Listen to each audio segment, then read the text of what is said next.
Hello everyone, I am Tacet, and today we are going to be doing two things. Of course, treasure gnomes, for any of you that didn't see, have been released, or not released, but whatever you would really call it. The week or the monthly event of treasure gnomes is currently active, so the chance of finding gnomes is increased, as well as the chance of specifically getting a vault key from their drops has also been increased. So we have that going on. That's going to be the main thing we're going to be spending time on. You may notice that this thing is right up front. The main reason for that is because, oops, I forgot. Steam thing is, that's weird. I normally have that off, so it's always offline. Let me go do that again right now. And now it's off. Anyways, mainly be messing around with that. That little notification thing there that tells you about like your security stuff and everything. The reason for that is next patch is very, very soon. And yeah, they're just doing this just to make sure that if anyone does lose their account for some weird reason, that it's just really easy to recover. They're normally spammed with that every single time, or spammed with a lot of stuff every single time a new patch comes out. So that's one less thing they'll have to deal with if everyone goes and links their account to their email thing. Anyways, there's the, what's it called? Where's the link for it? There's the video going over the new pets. I don't know if any of you seen it yet. They haven't really been posting many videos, so most of you probably don't know about it, but the official Gems of War channel, if you go on YouTube and go search that, I believe it's one of the things on my side, on my main page of my channel, if you go over to, like all the way to the right. I believe there's a link to that right there. But yeah, we'll be going over the 3.4 pet previews, why the sound of the game is currently disabled, if you are wondering why. But I'll wait for a few minutes until everyone gets here, but I will be going over this video, kind of analyzing everything, because it does have some slightly new information. Also, the dragon I want isn't available as the first 64. We're going to have to wait, like, months before it comes around, so hopefully it'll come around eventually. But, yeah, 3.4 official pet preview from the official Gems of War. So we'll be going over that in a few moments. And of course, we'll have a few redeem codes today as well as tomorrow. And that'll be that. Anyways, hello everyone. Hello, let's see. Hello Churros. Hello Tim. Hello Jeremy. Hello JZG. Hello Watcher. Hello Exos. Hello Minarash Film. Hello D. And hello everyone else. Welcome all. Welcome, welcome. So, well, I guess I might as well just go over it soon. Let me just make sure that's there. It's already on screen and everything. Also, I got my little pet now. We're going to be wearing him a little bit. Went over him earlier, but yeah, I ended up getting him at the flea market a long while back. I used to always wear him on my head. Everyone thought I was crazy, but it got people's attention, and it kind of works. And now I'm wearing him as my little pet thing. I don't really, he can technically go on the shoulder, but he'd fall way too much. He almost falls just from being on my head, let alone if I do it on my shoulder. My shoulders are moving so much from doing things that it's would probably be a bad idea. Anyways, keeps wanting to like go backwards. So let's go over this video thing already. Wait, never mind. There was a thing that was just mentioned. Let's see. You lost in the second dungeon thing yesterday with the team you used for it. So not sure if there's a better team. Yes, earlier on in the game you won't be able to get away with that. You'd most likely want to use Dragonian Monk and plus Dragonian Monk plus Cockatrice is what you're going to want to use for that. It's a really good double combo that can win against basically anything that's higher stats than you. It takes forever to win, but you just put two other damage sources on it, even somebody Rowan on that team, and something like that, and it would end up working out quite decently. Also, hello Aaron, hello Jeremy, and hello Dark Owl. Welcome all. Let's see. Okay, anyways guys, let's go over this now. I've let you off enough. Where's the play button for this? Oh, it's over here. I'm like looking at my stream setup. It's like, where's the play button? You kind of have to click the YouTube thing, don't you? Anyways, we'll be going through this real quick. I can't see chat while I'm going through this, though. Oops, that is not what the right click I meant to do. Also, let me know if it's too loud or not. I wanted to make it loud enough, but don't know if it's too loud, if you could even hear me. Hello adventurers, it's Syrian here. The 3.4 Gems of War preview of pets. Dun dun dun. Look at that screen they have. Look at the thing we've all been waiting for in the 3.4 update. Pets. Oh, the pets. We've been working on pets for about 12 months now. We wanted to take our time and make sure we did it right. Ha! So how do pets work? Let's jump in and take a look. When version 3.4 arrives, there'll be 36 pets in the game. And not the We're dragon. planning on releasing about one more pet every month. We've got lots of pets planned. Also, when they said 1 per month, I believe it's actually slightly more than 1 per month, which is why he phrased it like that. I think it's once every like 2 to 3 weeks or whenever they feel like it, pretty much. It's not going to be like Mythics where it's pretty consistently 1 per month. I think it's slightly more frequent than that, but we'll see. Pet belongs to one of 3 types. We've got lots of pets planned. Each pet belongs to one of 3 types. There are buff pets, loot pets, and cosmetic pets. Let's talk about what they do. Buff pets are really exciting. You know those bonuses you get from having all troops of a matching kingdom, all troops of a matching type? A buff pet will double those bonuses. And if you level that buff pet, it can triple those bonuses. Now you don't have to have the pet equipped to get those bonuses. All you need to do is have collected the pet and have leveled it up. Yeah, that we already ended up mentioning earlier, so we won't even need to have the, basically, whatever pet you use visually for yourself doesn't really matter. You can just put whichever one you like the most, because all of their bonuses are always active, so as soon as you get them, you just always have them. Also, most of the bonuses won't be too conflicting, since a good majority of the bonuses are pretty niche type-based, in which you couldn't really multiple up on them. So, yeah, it's not really going to be too overpowered as far as the power creep of higher stats, but it should be fine in that regard. Nothing I've seen so far, though they still haven't really shown too many. But from the other preview thing and from this and pretty much everything we currently know, it doesn't seem like any of the pets are going to be too over-the-top strong, so it's going to be kind of nice. But collectively, it could be kind of decent. But most of these boost pets that he's talking about now, or the buff pets, whatever they're called. Or yeah, buff pets, that's exactly what they're called. But most of the buff pets aren't really going to be anything too huge, is essentially what I'm trying to say. The second type of pet is the loot pet. Once again, you don't... Also, most of the loot pets seem to be pretty low. I was expecting it to be slightly higher than that, but yeah, 1 to 5% EXP is what you get from fully maxing this out. And if that's the same for gold and souls as well, that is not too many resources. It's a bonus, but it's not really that large of a bonus. It's pretty small, unless there's like multiple different ones that also do it. To have the pet equipped to get any loot bonuses, they will give you extra XP, extra gold, or extra souls. And if you level them, the bonuses will get larger. The final type of pet is the cosmetic pet. As you can guess, that pet doesn't give you any bonuses directly. Useless pets. There's still a good reason for leveling it, and we'll cover that a little bit later. So the next obvious question is, how do you get a pet? We're going to be giving 1 pet away as a login reward for 3.4. But yeah, they're giving us a free login one, apparently. So as soon as we log into 3.4, boom, you get a pet. You get a pet. You get a pet. Everyone gets a pet. Generally, you get pets from pet rescue events. Yeah, he ended up saying that pet rescue would only be in PvP earlier. I believe he even mentioned it in this video. Though, for whatever reason, it appears in Arena. So I assume that means PvP and Arena, because apparently they're counting Arena as PvP now.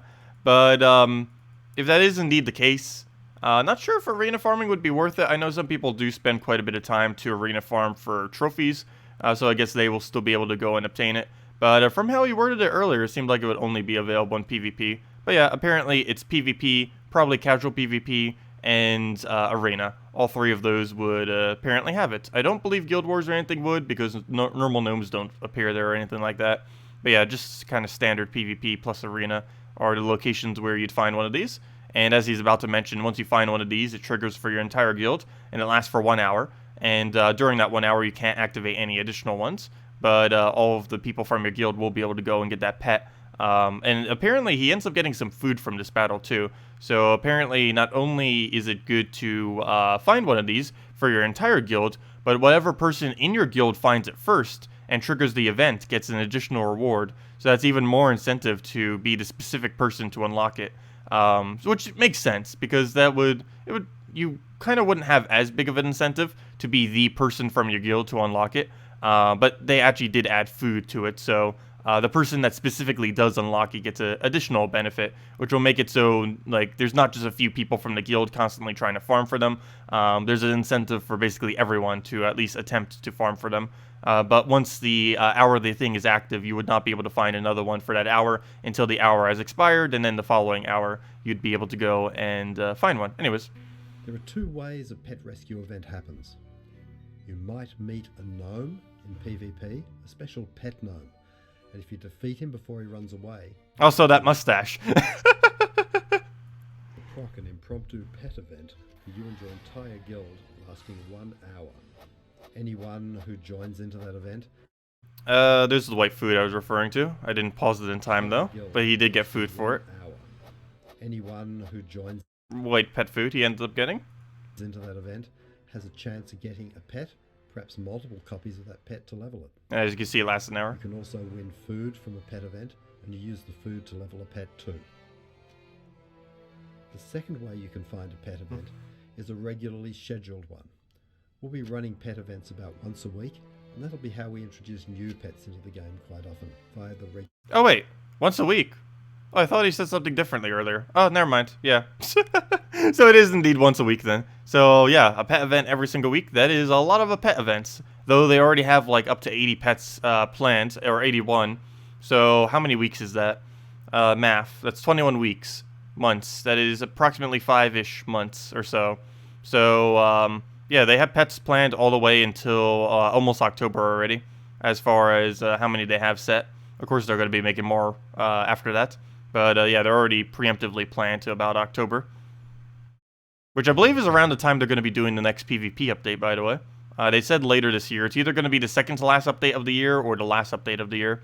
If it's the second to last, it should be sometime in September or October. If it's the last, it should be like mid-December. Like probably December 16th or so, somewhere around there. Because they have to get it in before like the 22nd or something. That'll give you a whole day to complete the battles in the pet event. It's a series of 8 battles. If you can beat them all, you're guaranteed at least 1 pet. Yeah, as he's mentioning right now, the weekly one ends up lasting for 24 hours. You cannot end up getting any of the additional pet gnome things during those 24 hours, but you will be able to have this very easy to obtain single-time pet thing, where you go through these 8 battles and you have 24 hours to go through it. Unlike all the other ones where you only have an hour, this is the one where if you're playing more casually and you're not constantly playing the game, this would be the one you'd do every single week, as you'd have plenty of time. Of course, it could fall on a day that you don't have any time free, which would be annoying, but hopefully whatever day it falls on, you'll have some time free. We don't know exactly what day it'll be. Hopefully it will not be Friday, Saturday, or Sunday. Hopefully it'll be something like a Wednesday, like right in the middle of the week or something. Not sure if it varies as far as what day it falls on or what's up with this. But if it's on a really active day when people are actually playing, that's going to be a bad thing. Because, as I mentioned, you cannot get any additional pets that day. So if they do it on a really active day, it's actually going to reduce the amount of pets coming into the game, not increasing them.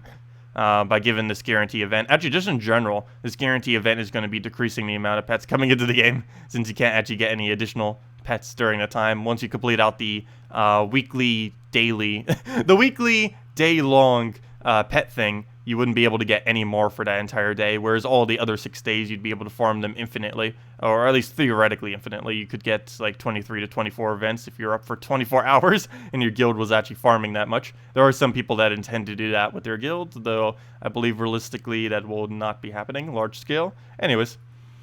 But for winning any battle, you have a chance at getting a pet. There's also a shop. But yes, every single battle that you do here has a chance for pet.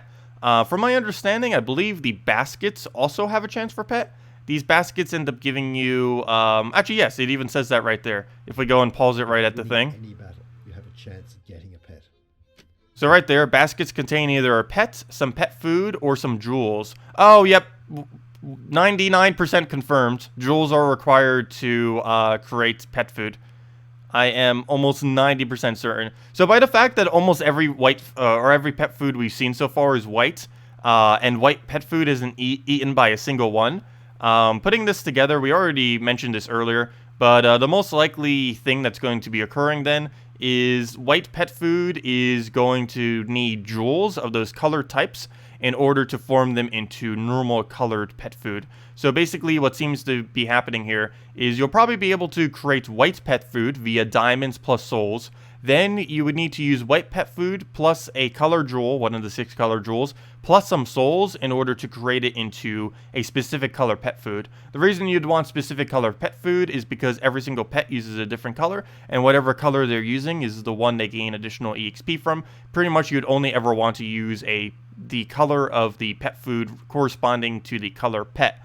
because using anything other than that would basically just be a waste of pet food. So that does appear to be the way that it's going to be going down, simply because, well, it just says it right there. It says it would give some jewels, and they already said it's going to be in a Soul Forge, and Salty was pretty specific in not including it.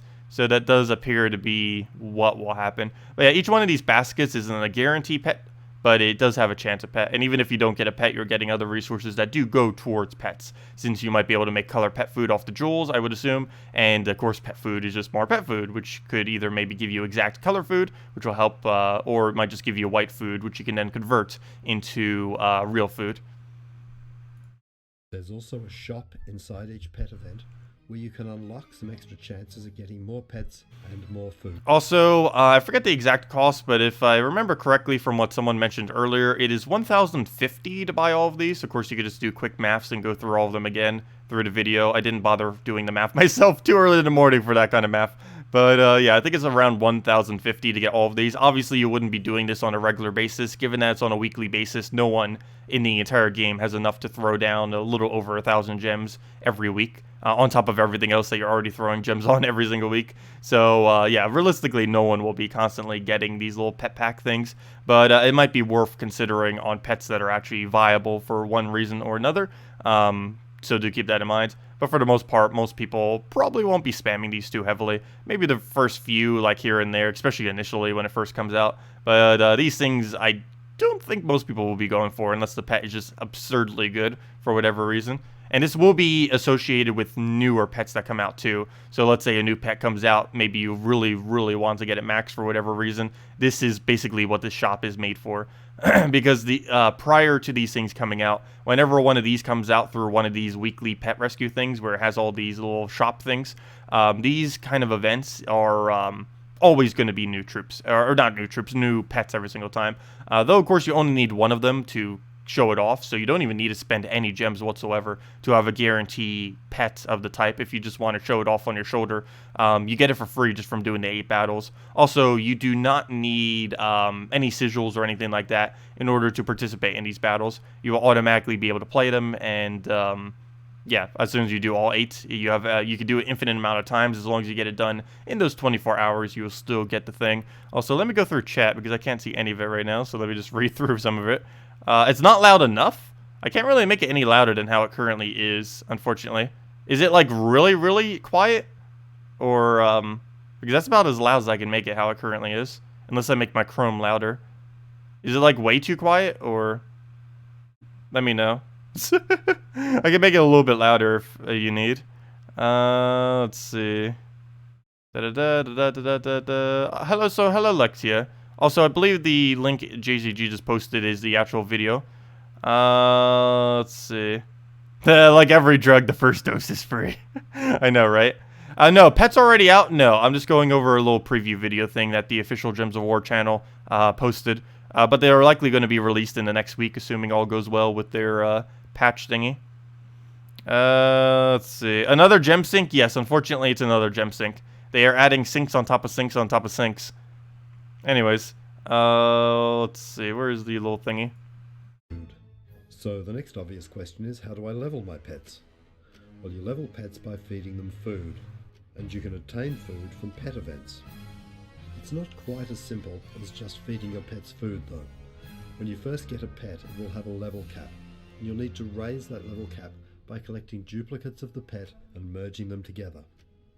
Also, it's kind of weird. It just randomly becomes ultra rare the second you get it to level 5, which is kind of funny. But yeah, every pet starts off at rare. It then just instantly becomes ultra rare when you get it to level 5. And then you need 5 copies to get it to epic. Additional 10 copies after that to get it to legend. And then additional 15 copies after that to get it to mythic. Meaning you will need a total of 31 copies of every pet in the game in order to max them and still have it. Of course, the max level for each is not actually the normal standard levels, but as you can see here, it's level 5 for when you first start out on your rare run. Then it goes up to level 10 for epic, level 15 for legend, and similar to all mythics, it becomes level 20 max level at mythic. But yes, you would need 31 copies of every single pet to fully max them out. Eventually, you can get your pets to level 20, and when they reach level 20 they can maximize their bonuses. As you can see, there are a bunch of bonuses. 5% EXP is actually pretty small. There's some people that EXP farm that might be interested in that, as that is a perpetual bonus kind of thing. But no, a good majority of these pet bonus are pretty irrelevant, but collectively I guess they become quite a bit better. A pet bonus will increase at level 5, level 10, level 15 and level 20. Now there's one other good thing about leveling pets, and that is pet mastery. Every time you level a pet, it adds 1 to your pet mastery. Every 5 levels of pet mastery gives you some gems. Every 25 levels gives you a chaos orb, and every 100 levels gives you a greater chaos orb. Yeah, we currently don't know how many gems they'll end up being, but as he mentions, every 5 will be gems, every 25 will be a little smaller random orb, and every 100 will be a chaos orb. So as they keep adding pets, that will keep increasing how many we can actually get from that. Not sure what the exact gems amount are, hopefully something decent, probably something really small and trivial almost, but we'll see. But yeah, if that's upwards of 25, 50, 100 gems or something, that'd be great. That was probably going to be like, what, 10 or something? But yeah, every pet could potentially get 20 levels. So that means every 5 pets fully maxed out would be 20 chances or 20 instances of however many gems they give, 4 random orbs, and 1 major orb. So that's actually not too bad. So yes, it is definitely worth eventually leveling up cosmetic pets. Obviously, when pets are initially released, you're never going to want to do anything into cosmetic pets. They're initially useless, but after a little while, you may want to consider leveling them up as soon as you kind of have like maybe every single pet, and you've kind of gotten all of the boost pets and the EXP pets to basically be leveled. But yeah, you would eventually want to go to the cosmetic pets, even though they're technically useless as far as, well, they don't do anything.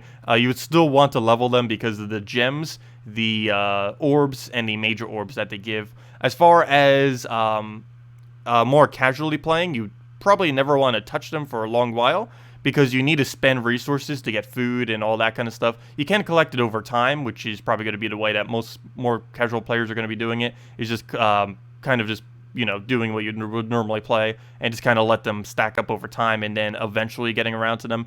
But yeah, it's definitely something you'd want to put on the back burner and not really do initially. It's not like kingdom bonuses where you'd kind of want to rush to a specific bonus. This keeps giving you orbs, so there isn't any immediate need to really go and rush up the orb mastery or the pet mastery thing. It's just kind of a little bonus, essentially to add some kind of incentive system to actually get these pets up. Because if they didn't have something like this, kind of like how the 5-star kingdom works and all that kind of stuff, or, you know, the star leveling on kingdoms, if they didn't do something like this, there'd be no incentive at all to level up a good majority of pets, as a good majority of them would be near useless dead content, similar to many troops in the game. But this kind of system makes it so every single one, even if they are fully cosmetic, is still technically worth upgrading for the rewards that you would end up getting.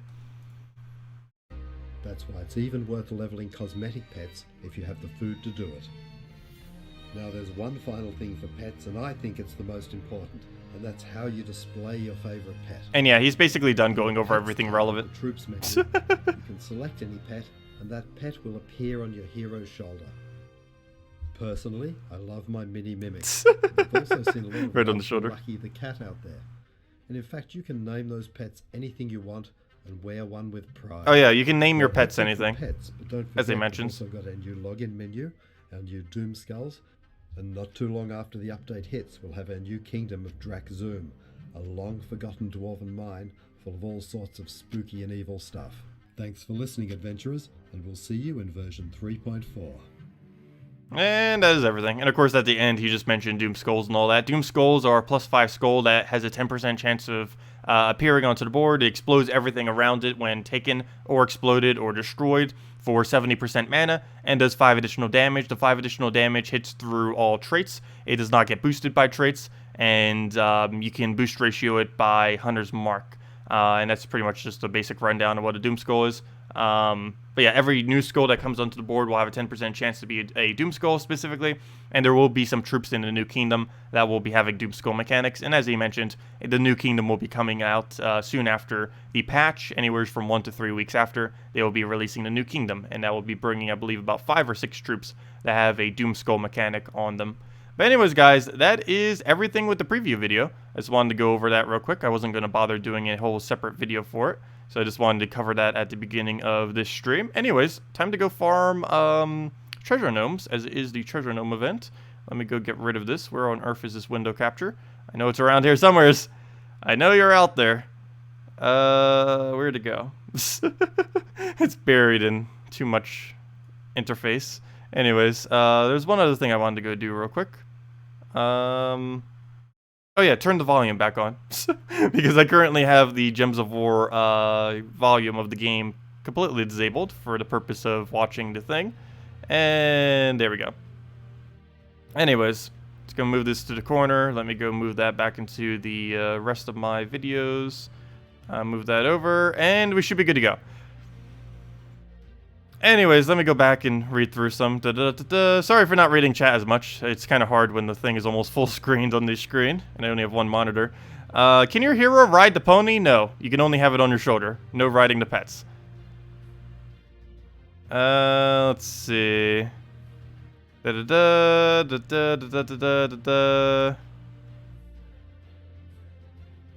Time to buy the $99.99 gem pack weekly. I know, right? No, don't do that. Obviously, that's way too expensive. But no, I don't think you're going to need that many gems, unless you really want to rush it. The option is there for people that want it. It's not really made to be something you keep spamming. I don't even intend to really go for them really at all. I don't think I'm going to be spending a single gem on pets, unless pet food specifically requires it, or, you know, to craft it to a specific color. But, no, I have very little intention on spending any gems on the pet stuff. I might throw down just a little bit, but there's way too many things that are starting to require gems to really bother throwing them into pets. Unless it's a particularly good pet, I will have no need to really go into it. And if it's a fully cosmetic pet, then really, obviously, we'd have no need to go into it. Maybe initially I'll throw a little bit down just because we need some initial pet food and stuff to get the pets that we end up obtaining that are particularly good. But other than that, no, not really much of a need. Anyways, haven't been able to farm a single gnome yet, so let's go and actually go grind that out. It is a yellow event this week, so the best way to go and get this done is to go spam first challenge Divinian Fields. I mean, wrong kingdom. First challenge Forest of Thorns. The reason for this is Forest of Thorns has the most amount of grain this week. I believe it is 13 if I'm not mistaken, which is way higher than any other kingdom. So you can easily get your gnome farming done while simultaneously doing the event this week, which is kind of nice. So that's what we're going to be doing for a good majority of the stream, as I have not bothered farming out greens yet this week. And as you can see, we've already gotten a gnome. But yeah, the gnome event lasts, as always, it's once a month. It lasts from Friday until Monday reset. From basically Friday reset in the morning till Monday reset. We just got 2 miners there. I don't know if they're buffing them next patch. There was word on it, though I haven't heard any follow up on if they will or will not, but hopefully they will. But yeah, there's a lot of bad drops on them, but basically there's a higher chance of finding them right now, as well as a higher chance of finding specifically a vault key in them, which also means it's a pretty good time to throw vault keys. So I'm personally saving mine until next patch, as there is word that they may get buffed next patch. No 100% confirmation on that, but it is a possibility, and because that possibility exists, I am saving it just in case, because you never know.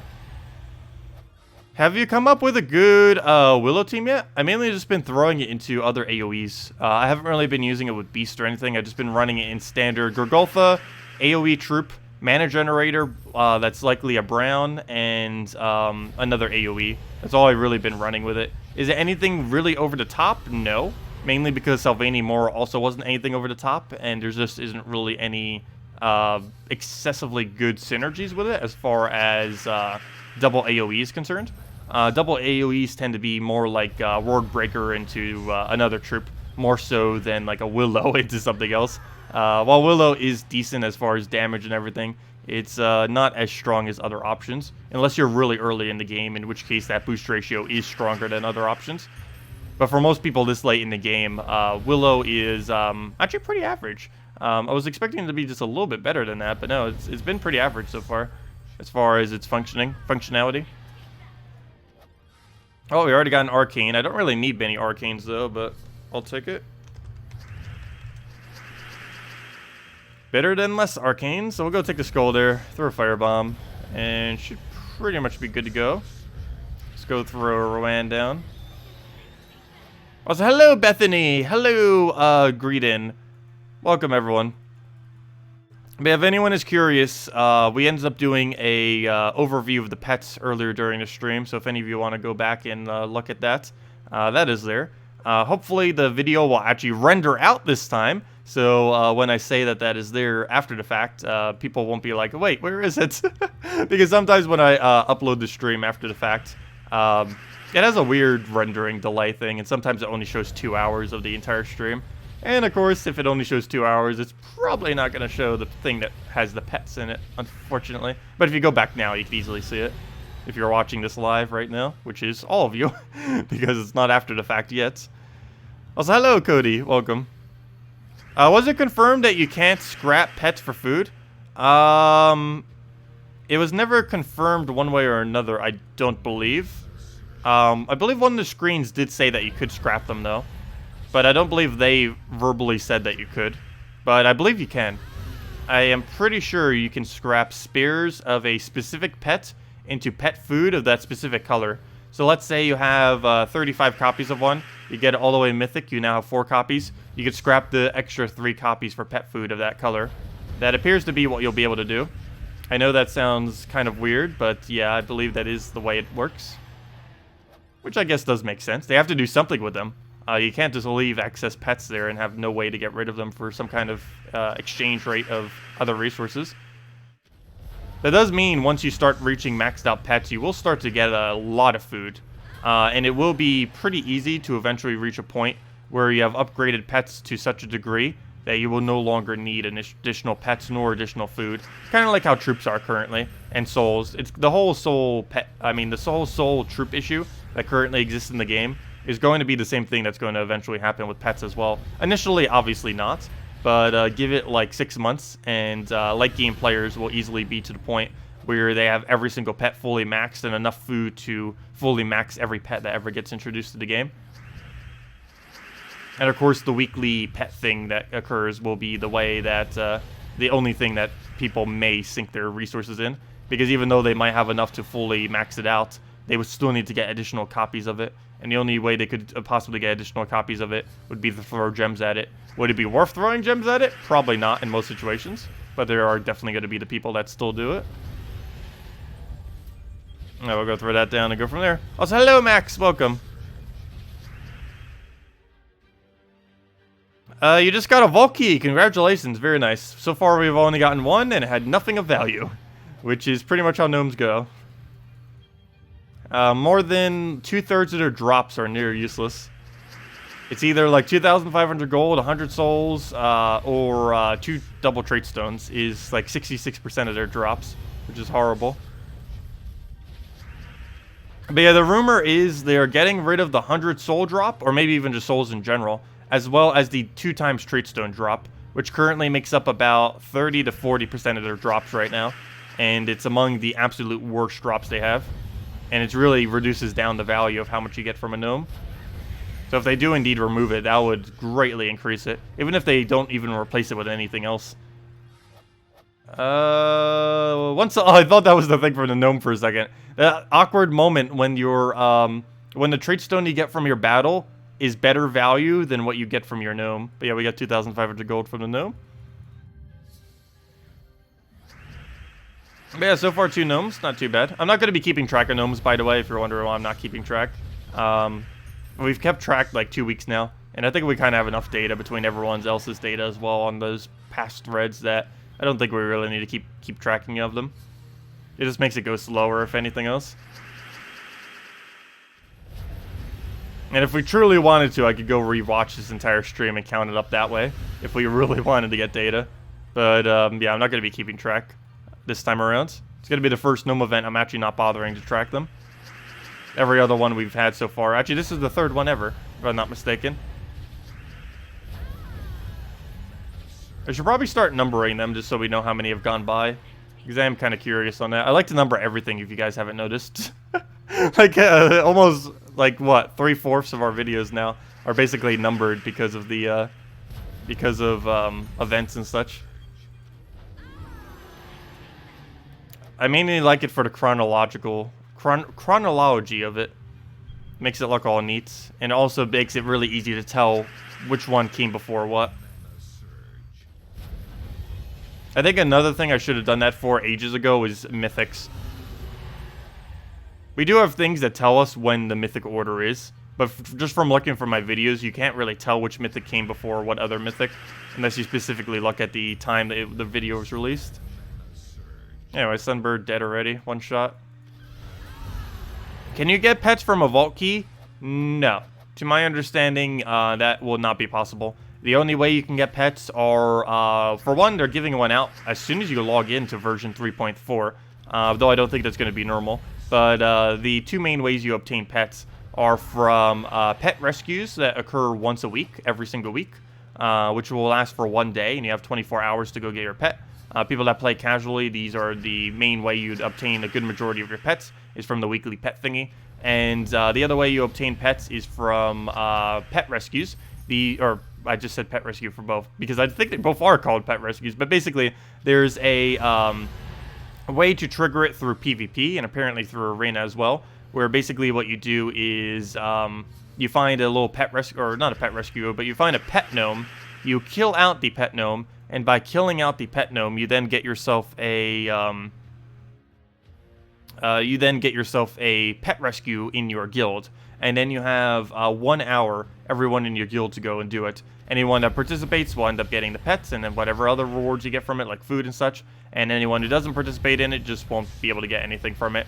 It does highly encourage playing, like, literally every hour of the day, which is very annoying. Though then again, you can kind of consider Tribute to already be that.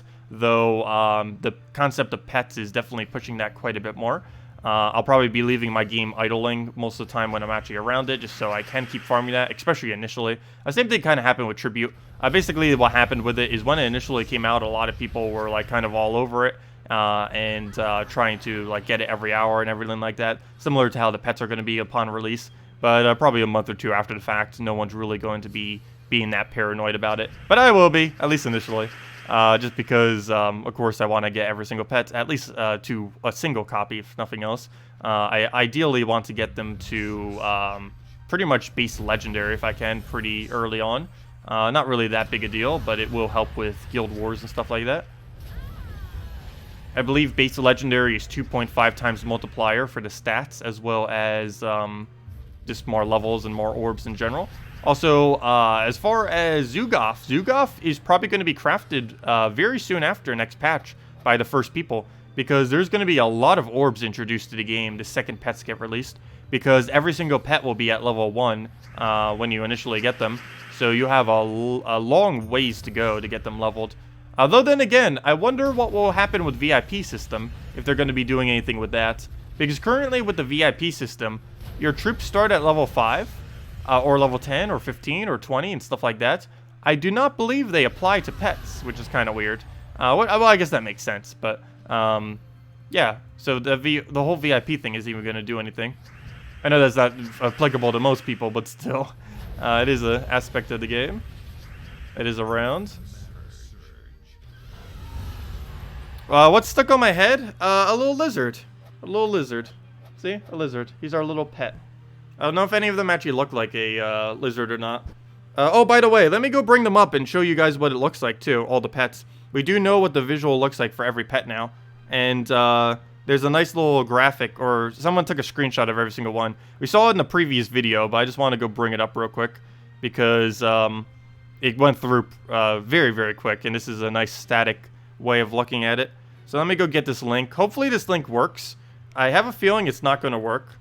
Let's see. If this link doesn't work, it's the 30th post on the Gems of War forum on the thread of 3.4 preview pets video on the forum. But hopefully this link will work. If it doesn't, I guess I could also post it into the description. So I'm going to post it in the description right now, actually. It's going to be the first link in front of the upcoming troops. But pet images.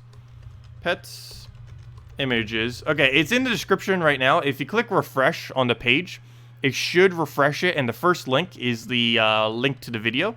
Also, I just posted it into chat, though for whatever reason, I can almost guarantee you it will not work in chat. But the one in the description, the first one in the description should work. And I believe that's the right link. Hopefully I gave the right one. But it's probably broken in the chat, but it should work in the comment section. I mean, in the description, if you go and refresh the page. If you just click the refresh button a few times. But anyways, let me go and just go show these real quick. Let me go bring a little window capture up. Bring them over to their own little window. And let me go and just visually show them all real quick. We saw them during the video, but I do want to just do this again just because it's nice and neat and static this way. Oops, that's not what I want to bring up. Where is it? Where is it? Where is it? Where'd it go? I know it's in here. Window capture, there it is. Okay, anyways, let's go over the visual of all these pets. So, as you can see, there are some of the pets. Let's go and go through them real quick. But yeah, here you go. A little Auroria. Actually, they're in alphabetical order right here, which ends up working out nicely. A little Crimson Batling. Oh, the little Hydra looks cute. The Chomp Chomp Chomp. The Cactus Kid. It looks like almost something from Digimon or something. The Dawn Bird is probably my favorite out of all of the 64 initial ones that are coming in.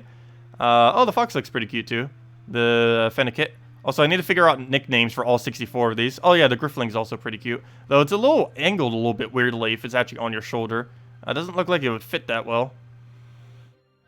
Hairy Hoarder looks pretty cute as well. The Hothead with blue flames. A little leaflet. It looks like a little Spring Imp. A little mini version. There's the Lucky the Cat, which quite a few people like as well. Oh, the mini Moas look pretty nice too. Let's see. And that's all of them. That's all 64 of the initial ones. Of course, they're adding another one every week thereafter. But yeah, I think initially, it's probably a toss-up between Dawnbird, or at least for me, it's a toss-up between Dawnbird, Griffling, and probably Mini Moa, as far as the three that I'd probably want. Also, that looks like, I know it's one of the more generic things, but that reminds me of the thing from the Darkest Dungeon from the Crimson Court DLC thing. Looks exactly like one of those blood-sucking things, because they have those gigantic blood things on their, sack things on their back. Also, what on earth is that? We got a ship as a pet! What on earth is that? We got a pet ship. A ship pet. What? They're already starting with objects. This isn't Pokemon. Also, the Ice Jelly looks pretty cute, too. Anyways, those are all 64 of the initial pets that are coming in. Anyways. Also, that's a vial. Why are they already adding objects? They've ran out of ideas that quickly? They literally just started. And they're already getting into objects. Anyways, that's all of the pets visually, or at least the initial ones. And the dragon isn't there. I'm so disappointed with that. Hopefully he comes in soon after. I don't know what his effect will be. Luckily, we only need one copy of him, so I don't need to spam obtain him. All we need is one copy to visually show him. And they don't visually improve as you level them at all. So all you have to do is get one copy of any pet you really like, and that's it. And you can easily do that for free without spending a single gem. Anyways, that's that. And we continue to farming. But yeah, for the rest of the stream, unless you guys have any specific questions you need me to go over, we will pretty much be farming, I almost just said pets. We will be farming treasure gnomes for the rest of the duration of this stream.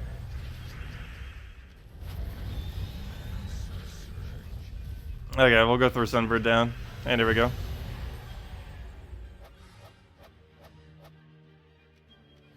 Oh yeah, the mini Sphinx would probably be pretty nice too. There's a lot of them that's going to be adding that are probably going to be nice. The dove isn't there either. That one dove pet that they had in the little corner thing, which I also liked quite a bit. That one's also not being introduced initially. A lot of the nicer looking pets actually aren't even in the thing initially. Which seems kind of weird, because there's no point to actually spend gems on them if they're like expecting people to. Because unless their bonus is actually good, it doesn't matter how visually nice they are. Because how visually nice they are is completely irrelevant to spending resources on them. Because from it being in a pet rescue or just obtaining it that way, you would automatically get it so you could put it on your shoulder or visually in the game. When is the new update happening? We don't currently know because they're sending it through. They have sent it in, so it could be anywhere from tomorrow, from like 2 to 3 weeks from now. It's any time within that time frame that they will be releasing the next patch. Realistically, in the next week or so, but it could literally be tomorrow for all we know. But if I had to guess the day, probably Tuesday or Wednesday next week is when the pet thing will begin or start, or you know, the next patch 3.4. I will be most likely this Sunday doing the best teams of this version, because if I don't, we'll probably not have any time to go and do it, because yeah, we're kind of being pressed on time with how close the thing is already. But we'll be covering that soon. Do keep in mind, most of them are Ishbala teams, if I'm not mistaken. Wasn't she added within this version set? Because it was Ishbala and the entirety of Silverglade. I mean, not Silverglade. The entirety of not Yagway, Shentang, I believe, were both added this patch, if I'm not mistaken. So that ended up bringing in like Yalmeo combos. That ended up bringing in Divine Ishbala, and that's basically it. Those are the only two really core changes. Is the whole mana drain aspect that was added into the game. Mana drain immunity, which didn't even play that big a role. I thought it would play a lot bigger role, which it didn't. But the biggest thing that really came in this version is Divine Ishbala. She has completely shifted the meta into use Divine Ishbala. The meta was basically quite a few different things. And then it's like, okay, just use Divine Ishbala with Infernus, and that's it. Pretty much. Also, I'm really curious when this will actually change up as well. This Explorer team has been solid for a while now. Sunbird, Rowan, and Double Firebomb. Pretty solid for a while now, and nothing has really come to try to compete with it. Normally they do about every 6 months to a year try to replace out what the Explorer meta is. I don't know if they do that deliberately, but that is what ends up happening. About every 6 months to 12 months, they replace whatever the Explorer meta is. But it's been a little while now until they've done anything with it. Hopefully they'll get around to it eventually. I don't mind it though. Well, we're getting a lot of gnomes at the moment, but yeah, the current way that you do Explorer, I actually do find to be quite a bit of fun due to just how decent the Firebomb is. But it's going to be kind of hard for them to do something better than Firebomb, especially with Doom Skulls coming into the game, because it's going to be really good with Doom Skulls. Because if you have only like a few reds on the board, and you can then get, like, do this, and then you get some Doom Skulls here, and then you just go right into another Firebomb that then exposes Doom Skulls, you're going to be able to get pretty good value out of your Firebomb, even more so than what you're already getting, which is quite insane to think you can get even better value. But it will be possible. Salty said no patch in the Guild Wars event. Wait, what? Oh, yeah, so that's what I said. Probably Tuesday or Wednesday next week. That's generally what they do. Even if they could release it, like, literally right now, they normally wait until, like, Tuesday or Wednesday or so, until the event switches over. And as you said, yes, they normally wouldn't do it nowadays on Guild Wars, because with how sensitive Guild Wars is with the other two events, they keep messing it up. It feels like every other Guild Wars since they switched to this current version has messed up in some way, shape, or form. And they're just afraid of the patch doing the same thing when they release it. But yeah, my bet is on Tuesday or Wednesday next week for next patch, assuming it's gone through and everything. Though no official date was given. Oh yeah, Doom Skulls too. That would make sense, because they don't want to bring a new mechanic midweek into Guild Wars, because half the battles would have been done by people with the Doom Skulls, whereas the other, or without the Doom Skulls, and then anyone who came in after the fact could have had it with the Doom Skulls, which would have changed things up quite a bit. Yeah, that makes sense. I didn't think about it from that angle, but that would make sense of why not to release it, because that would be pretty unfair in one way or the other. I don't even know if Doom Skulls would make that or easier or harder. I guess it really depends on what team you're running. I think more often than not, it would actually make it harder. It would make it easier for PvP, but harder for Guild Wars. The main reason I say that is because, of course, in Guild Wars, you can run literally anything as your defend, almost, as long as it's unique. Whereas, you'd be restricted so much in that Guild War thing that, yeah, you just won't really be able to function. Whereas, at least in PvP, you can run literally any team you want. So, you could easily go and utilize the Doom Skull aspect, but you might not be able to do that when you're restricted in Guild Wars up against real teams. Because you might lack destroys, you might lack explosions, you might lack any number of things that prevents you from using them properly. The Doom Skulls on the board. Hello Flex, you got a question. How does the Guild War point system work? You never got 9,500. There's a lot of things that go into the guild system. Of course, the two really big things is make sure that all 24, or all 6 of your teams, all 24 troops on your defense are completely unique. Ideally, also decent teams, but the only thing that really matters is if they are specifically unique. All 24 of them on your defense teams. So you can go do that. They do not need to be pure color for today, but they do need to be unique. As far as invading, you need to use pure color for invading. Make sure that all 4 of the troops that you do every single one of the days are completely pure color. They can repeat, but they have to be, or they can repeat when you're invading, but they have to be completely the same color to get the full amount of bonus. Other than that, you would need to have a level 100 guild thingy, or guild statue of that color for all 6 of them. If you don't have that yet, you wouldn't be able to get the full capacity of points, which might be one of the things that keeps holding you back, possibly, if your guild hasn't done that yet. Other than that, as far as the scoring within the battle of a Guild Wars, it is based on many factors, some of which we know, some of which we don't, some of which we know more on than others. But basically, what you need to do is make sure you win in as few turns as possible, and every move counts as a turn, even if you are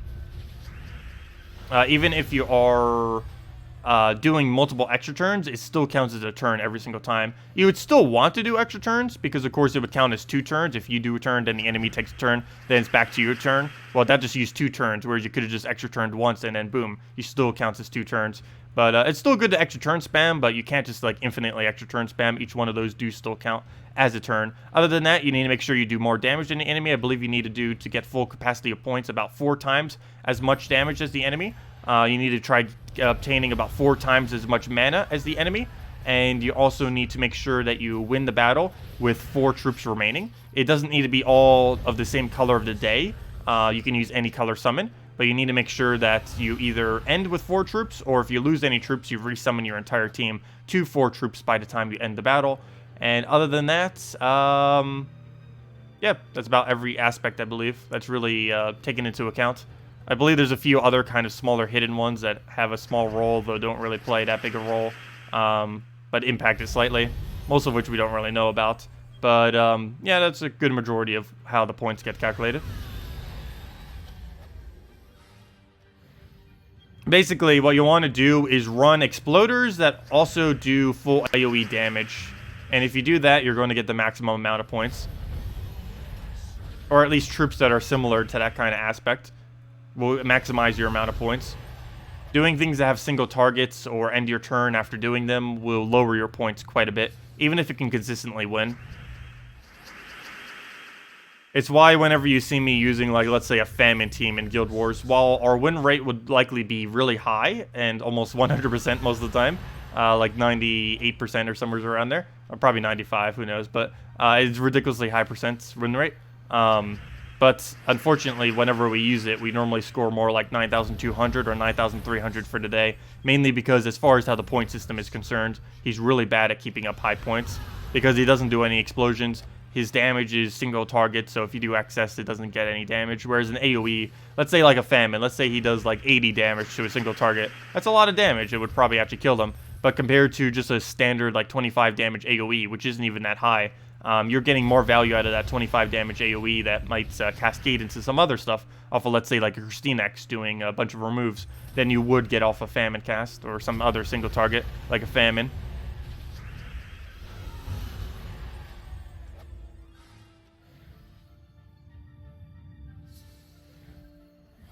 Do pets count for Kingdom Stars? No. Pets are almost guaranteed not counting for Kingdom Stars. I'm not 100% certain on it, but I am like 99-ish% sure that they are not counting in any way to Kingdom Stars. The Kingdom Stars that they have is the Pet Mastery thing. They only count towards Pet Mastery. They do not count to your actual Kingdom Stars. Why they have like Kingdom typings, I do not know. Because if I'm not mistaken, they do have Kingdom typings for whatever reason. I guess kind of just to show what Kingdom they're associated with. But to my understanding, no, they will not count towards Kingdom Stars. It's kind of like how hero classes, even though hero classes have kingdom typings, it does not actually count towards your kingdom stars. And I believe pets will be the same way. For whatever reason, they still have it. Not sure the exact reasoning, other than just for coherency to know where they're coming from, to know where they reside. But other than that, that's pretty much it. It plays no actual role from what I could tell. Hello, Jeff. Welcome. And if anyone still has any other questions, let me know, and we'll go over them all.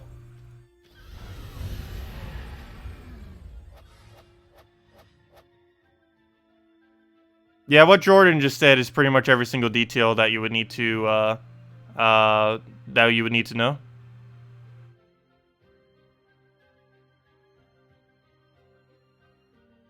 But yeah, they've disclosed a formula before, but they've never actually disclosed the actual full formula for how to calculate it out. Though some people have kind of reverse engineered it from some of the higher guilds, though no one has realistically found the exact formula for it.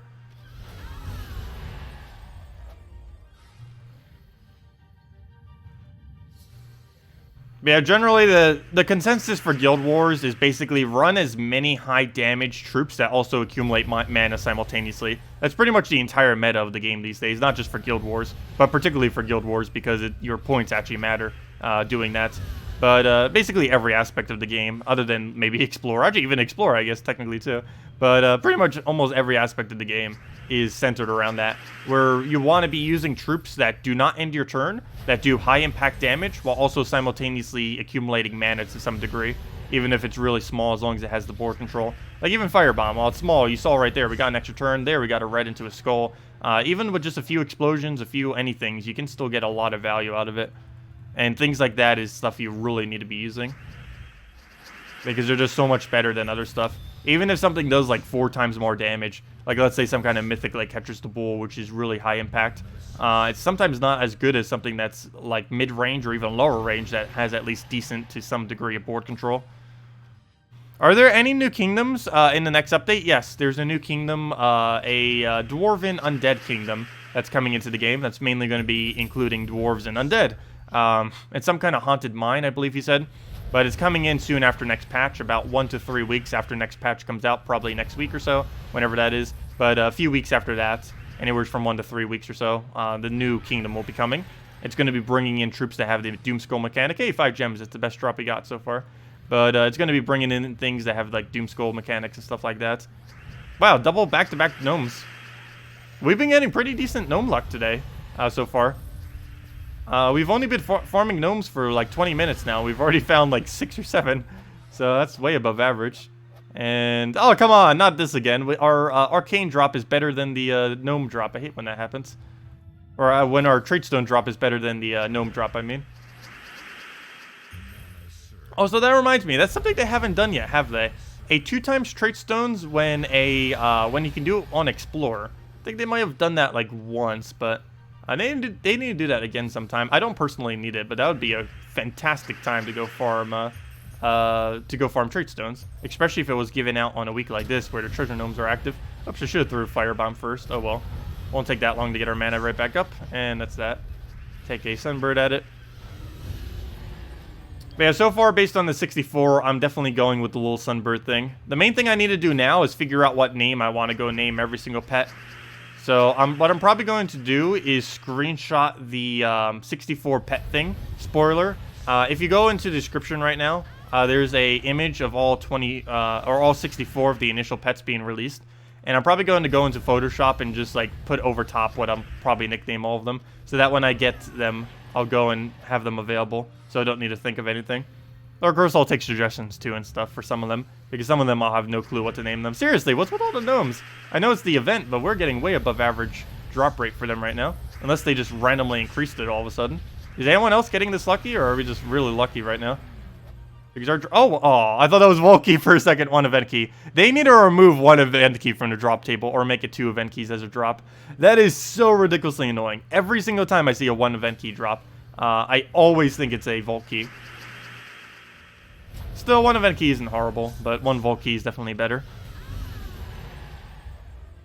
Actually, 1 event key is actually the best drop we got from it so far. Do you think that farming every 1 trophy casual PvP will be viable strategy for pets? Yes. Or at least when you don't currently have a pet active. Do keep in mind that once you have a hourly pet active, you cannot get another pet event thingy until that 1 hour is expired. Even if you personally have completed it, even if all 30 people from your guild has completed it, it does not reset until the hour has expired.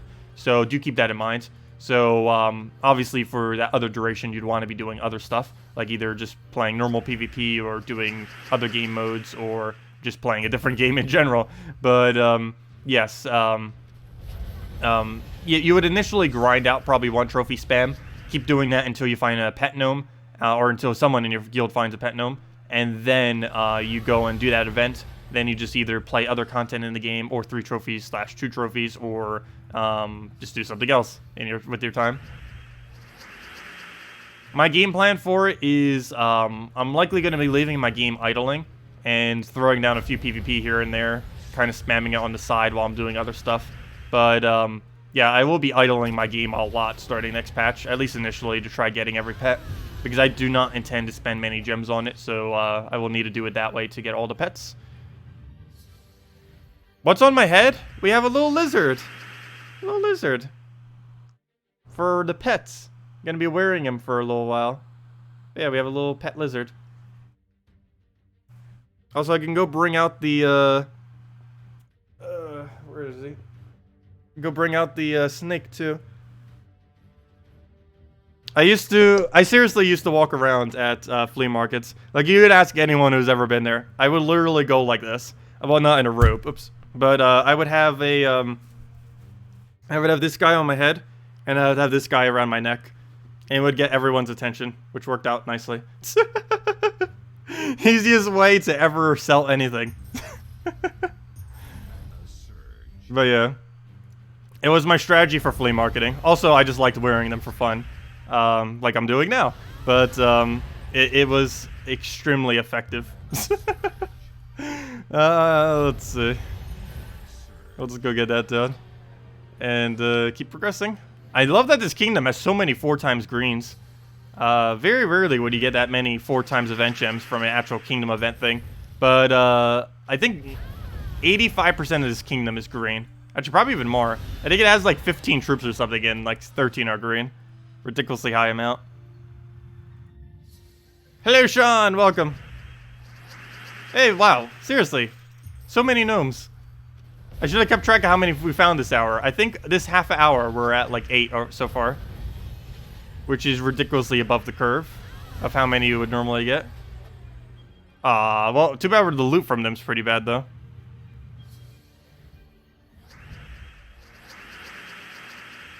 It looks like a pet dildo. That is definitely not what this is. Okay, we'll go through that then. But let me take this off. He's actually kind of warm. As weird as that may seem. You're supposed to be cold-blooded, not warm. Anyways, we'll move that over. Because the fabric on it is like pretty thick, which is why. Also, it doesn't help that I'm wearing this robe too. Should probably take that off. Also, by the way, I finally found a brown shirt that doesn't green screen. If you guys are wondering. It kind of looks brown. Almost looks like a little green. Depending on what I'm wearing next to it. But I have found a brown shirt finally. Just let me move this down. Unfortunately, whenever I do that, he gets out of frame. And I don't have any way to like... I need to like clip him to my shoulder or something when pets come out. Or something. Because there's no way I can keep him there. Naturally. Because as I'm playing, he'd just fall off. There's no way he's going to stay there. We'll give it a shot. Let's see. Yeah, I'll need to get like a clip and clip him like right there to my shirt every single time. Like right there. I'll find something for that. Eventually. I don't have anything right next to me that would be able to do that. So I'm not going to do it now. But yeah, he's going to fall like any second. If I do anything, he's just going to like instantly fall. Now I don't need my head to be... There we go. We're actually in frame now. I know we weren't earlier. I did that deliberately so he'd be seeable. Seeable? Is that even a word? So he'd be visible. But I'll go for that. Fully traded Undyne is annoying in Explore. Yes, he can definitely be quite annoying because you can't AoE kill him. Very rarely would he actually get fully traded though. Well, I shouldn't say fully rarely, but you know, it's random if they get fully traded or not. It's not like a guarantee thing. Also, he's camouflaging into my shirt. That's kind of funny. I didn't realize how similar he looks to my shirt color. Okay, now it goes. If anyone still has any other questions, let me know.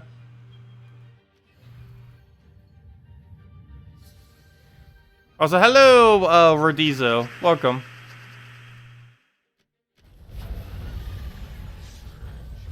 Alright, we'll go through a Sunbird in there. And go from there. Skip past all that. Okay, this guy needs to get off my shoulder. I'm just gonna put him away for now. That or I could put him on my mic. Wait. I got this. Wait. Wait, we got this. There we go.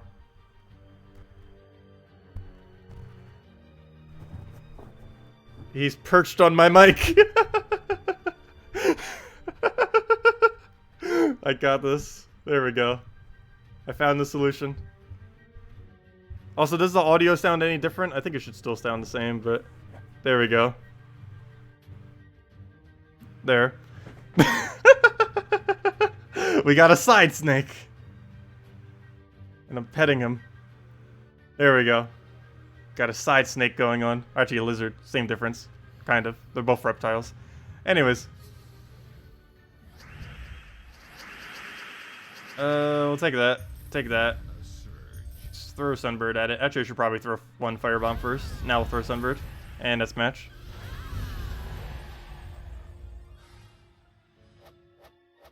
You just saw the Gems of War official explanation of pets? Yes, we also did a overview of it at the beginning of the stream too, if you want to look back at that. But yes, pretty hyped for it. Definitely looking forward to the next thing.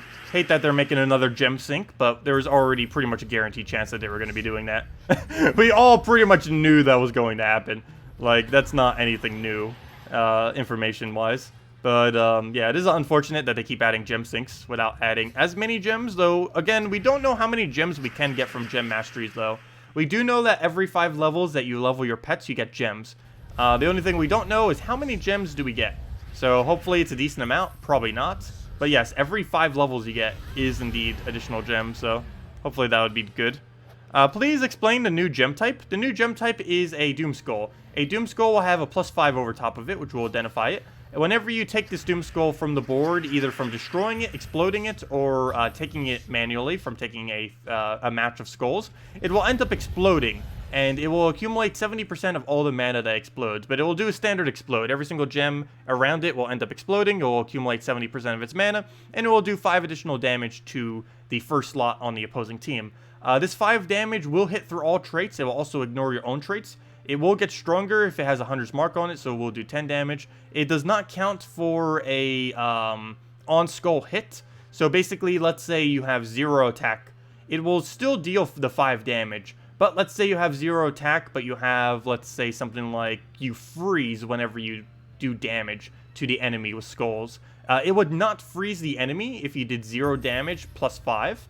Because that +5 is not actually skull damage, it's its own little independent calculated little damage poke. Kind of similar to how when you explode with, let's say, a World Breaker, where the damage from the World Breaker will initially be like the skull explosion, which is calculated independently, and then it will do the full AoE damage. The Doom Skull is kind of the same way.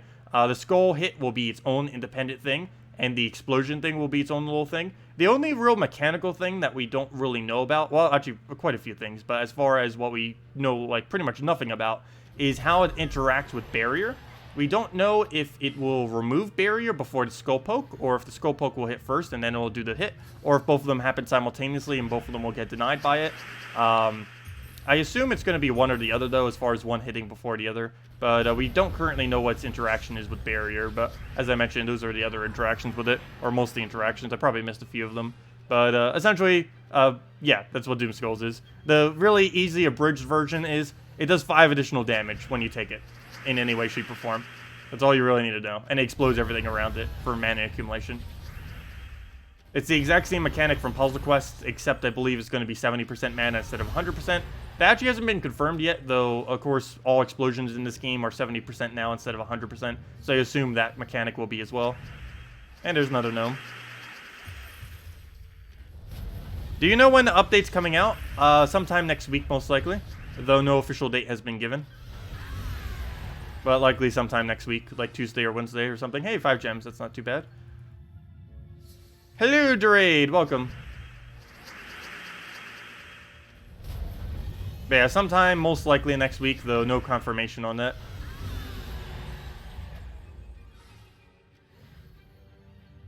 We might get an official date on Monday or something. Because normally they need to do maintenance to the servers, so they normally announce that in advance by at least 1 day or so. 1 to 2 days in advance. So Monday or Tuesday would likely be the day they announce when they're releasing it. Assuming that it's coming in the next week or so. Alright, we'll go take that, throw a firebomb down and go from there. Get the Sunbird in there. And down it goes. Is there a Gnome event? Because you just got 3 in a row. Yes, there's currently a Gnome event. That's why we're farming Gnomes right now. We've gotten like 9 or 10 in not even an hour yet. So we're way above the average at the moment. And of course we're doing the event thing, so get a bunch of those. Wow, we haven't claimed a single thing yet, then we just get all of them at once. But yeah, not too bad. 3 event keys, 3 gems, 90 gems, and we still have 9 event keys to go. Wow, we almost completed this event in 1 hour. We haven't even been grinding for an hour yet, and we're pretty much done with it. This is a super quick event due to this kingdom. But yeah, I think it takes like an hour to an hour 15 minutes to complete out the current event.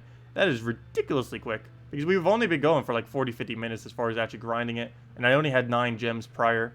So we did pretty much all of it just in this hour, which makes sense. We're winning about, at minimum, 3 per minute. We're getting on average about 3 each battle, so that's about 9 per minute. 9 times 60 is technically 360. So yeah, we could easily be getting that, assuming it's actually giving us that many. There's a high possibility we're actually gaining less than 3 event gems per thing, though. But still, that's really easily like 300 per hour, which is how many you need to complete out the event. So doing this for like an hour or two, even if you're a newer player with a weaker version of the team or something else, you'd still be able to easily get this done in an hour or two. Hello, Frosty. Welcome.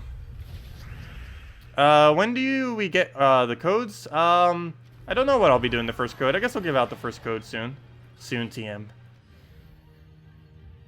But we've been giving them out throughout the week as well recently.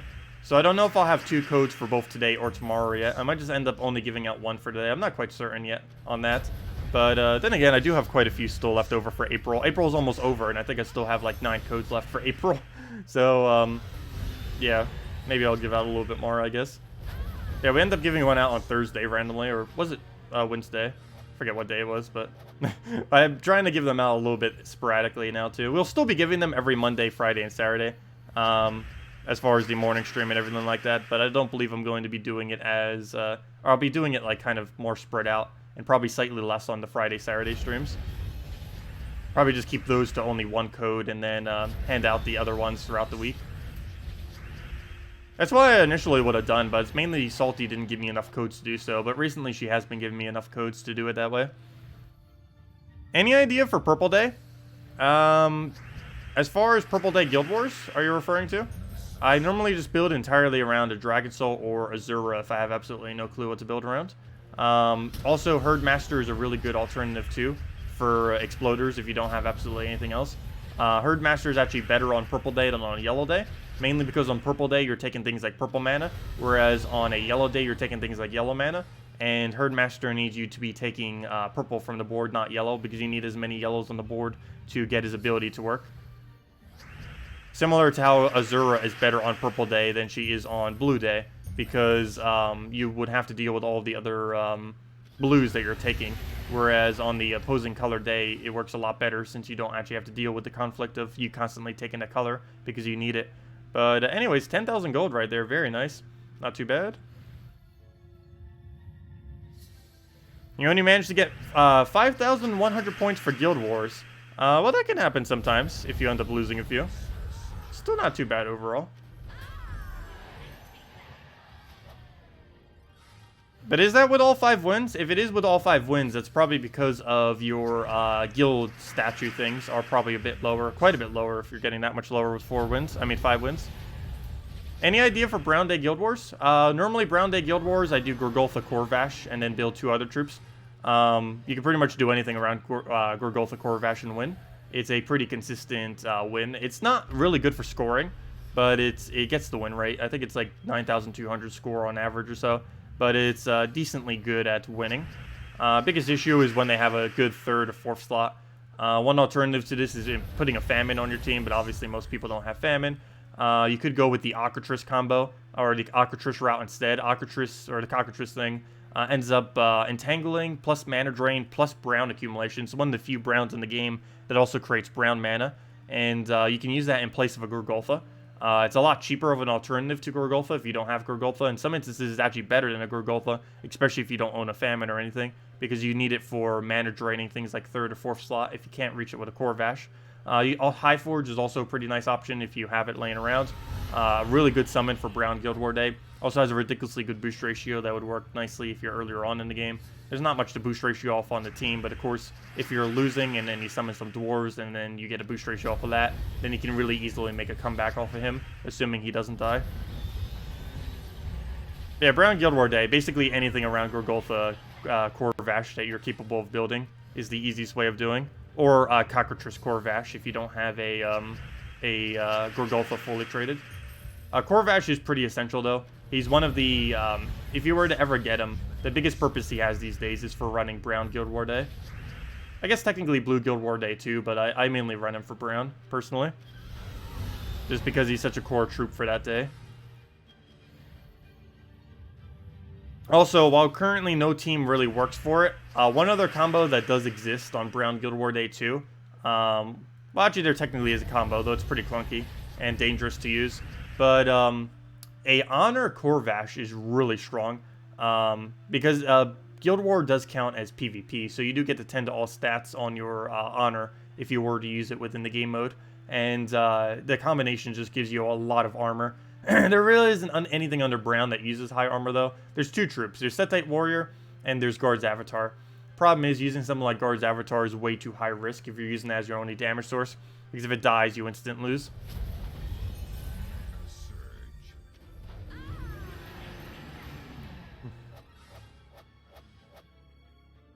May go Brown and Red Guild War Day. You wouldn't really need to do that unless you're a newer player. If you're like a level 200 or 300 player and you're fighting like level 1000 pluses, then you might be able to go down the Mang route. But in most other instances, I wouldn't bother with Mang in Guild Wars. Mang is mainly only used for, these days, pretty much just for raids and explore. I mean, raids and invasion for the most part. It's really good in both of those two game modes, but other than that, very rarely would you have to bring it out. Unless you're specifically running Queen Ysabeau or something in your team. But for Guild Wars, that could never happen because they are completely different colors. They don't have any overlap. Hello, Ravage. Welcome. And if anyone still has any other questions or anything that you want me to go over, let me know. We'll definitely make sure to do so. Hey, should I be like salty and say when we hit a certain viewer count, we'll give out a code? No, I won't be doing that. No, I don't know. I guess she does that to try to get more views and such, but I don't know. I'd hate to keep my viewers hostage just over a code. Not gonna do that. I'll go take that over. Take the other one. Throw Sunbird down. He's gonna get blue, but we'll just throw the explosion down. And down it goes. Also, earlier on in the stream, if any of you are curious, we ended up going over the video, going over all of the pets. The preview video. The official Gems of War ended up doing a preview on pets that they just posted last night. So we did a little analysis and everything over it. Also, in the description is where you can find a list of the visual of all 64 pets, as well as if you go and scroll all the way up in that same thread, the first link in the description, it will also have the video that I'm referring to. We also went over it earlier in the stream if you just want to go back to that summary, for any of you that may want to go and see that. Yeah, we went over it in great detail. We took like the first half an hour of the stream pretty much going over that. And now we're just farming gnomes for the rest of the day. Or not the rest of the day, but you know, the rest of the stream, I mean. Obviously, we're not going to be spending like 6 or 8 hours. That we're obviously not doing. There's no need to. But we will be around for about another 2 hours or so. For about another hour and a half, somewhere around there. Farming gnomes out. Yeah, we're pretty much already done with the event. We're like 10 minutes away from being completed. So all the rest will just be excess at this point. Which is perfectly fine. because I do still want to find gnomes. But once we complete this out, I probably will switch over to PvP a little bit more. And same as tomorrow, I'll probably be shifting almost all of it into PvP, just because it gives more resources than Explore. Only reason I'm really in Explore right now is for the green gems, which we need for the current event. But once we get that done, we'll probably just switch over to PvP for the most part. PvP is more interesting generally anyways than spamming Explore. I do like the rush of how quick Explore is though. But you never get any variance because there's very few teams that are super quick viable. They're pretty cheap, most of them, but there's very few possible combinations that could possibly win as quick as how quick the few quick teams can win. And to my knowledge, nothing really wins quicker than this premise of team. There's different variants of this team, but every variant of this team is the quickest possible Explorer you could ever do. Same as quests, same as challenges. But Explorer, challenges, and quests, this kind of general premise of team is the quickest. The other kind of concept that's pretty popular too is the Forest Guardian version of this team, where basically you go all in Sunbird with Ogrin and basically one-shot Sunbird your team. Other combination that's pretty popular too is Elspeth with a pure color Guild War troop that gives +5 to all stats, and then one-shotting that way. Basically what you do is use Elspeth on the pure color troop. This generates mana for your troop that you're going to be killing with. Then you cast that ability, and then you instantly win. I stopped using that for one reason, and it's if your Elspeth miss, it slows it down a lot, and it doesn't have as good as a consistent like pattern going to it. This thing basically always plays out about the same way every single time, whereas an Elspeth can play out drastically differently depending on if she misses or not. Whereas if a Firebomb misses, it makes almost no difference. If it hits and gets an extra turn, that's pretty nice and stuff like that, but if it misses, it's not really that big a deal, even if it gives like the enemy 4 times, 5 times or something.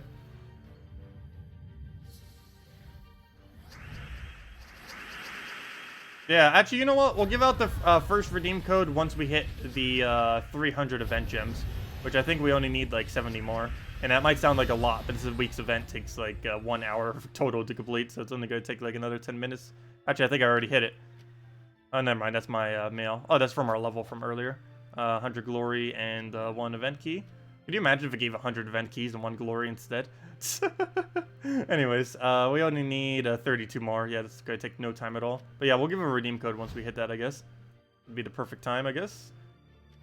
And we'll go for that. Gems of War just crashed? Yeah, it has been doing that on occasion. It's probably going to be doing that more once they do the next patch. Though they did say that they're fixing a lot of bugs this patch. Though they say that every patch because there's so many bugs. Most of them are pretty trivial bugs, but still. There are some... they do linger around and they do accumulate over time. I could by no means start naming all of them, but if I had to guess, there's probably around 30 bugs in the game currently. Half of which are probably visual, though. And the ones that are actual bugs that do something are, like, so trivial because they don't actually affect resources or anything like that. Let's see. You're doing a best team video in patch 3.4? Yes, we will be. Probably be doing that this Sunday, most likely. That'll be coming out. But yeah, hopefully Sunday or Monday morning, somewhere around that general time frame, is when we'll be doing the best teams video for 3.4. It's mainly going to be including stuff you guys have probably already seen for the most part. But it might include some new stuff. I'll have to look around some. But the only things that really changed as far as good content that got introduced in this version is Divine Ishbala, which is like 90% of the good teams that got formed this patch, as well as Yagwe. Those are about the 2 biggest things. Oh, and Moneylender. Oh, wait, is this the patch that Moneylender came in? Never mind. Oh, Moneylender brought in quite a few new ones too. I'm actually, I really underestimated how ridiculously good Moneylender is. Mainly because I didn't realize how low his boost ratio is initially to get the gem spawn. But Moneylender is insanely good. I don't know what they were thinking with that. I still feel like they need to increase the amount of gold he needs just ever so slightly. He just gets operational way too quick. All you need is 1 alchemist this late in the game to get him operational. I feel like it should be at least 2.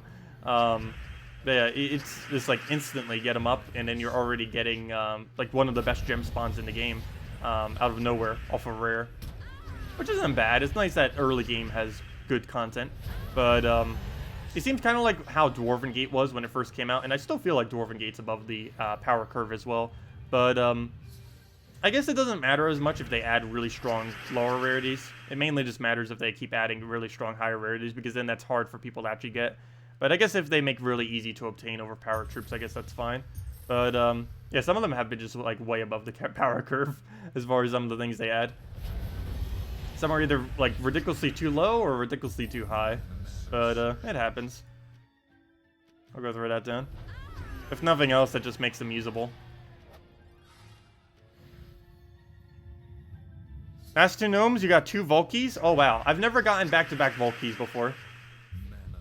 It's only like a 4% chance, so doing it back-to-back is very slim. Or I think it's somewhere around there, I forget the exact rate off it, but it's relatively low.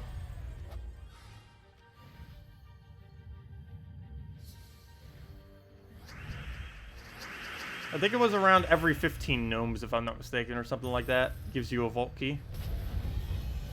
At least during this event. When it's not the event, it's around every 30 or so gnomes. Though trying to farm 30 gnomes when it's not the event is near impossible. Because of how long it takes.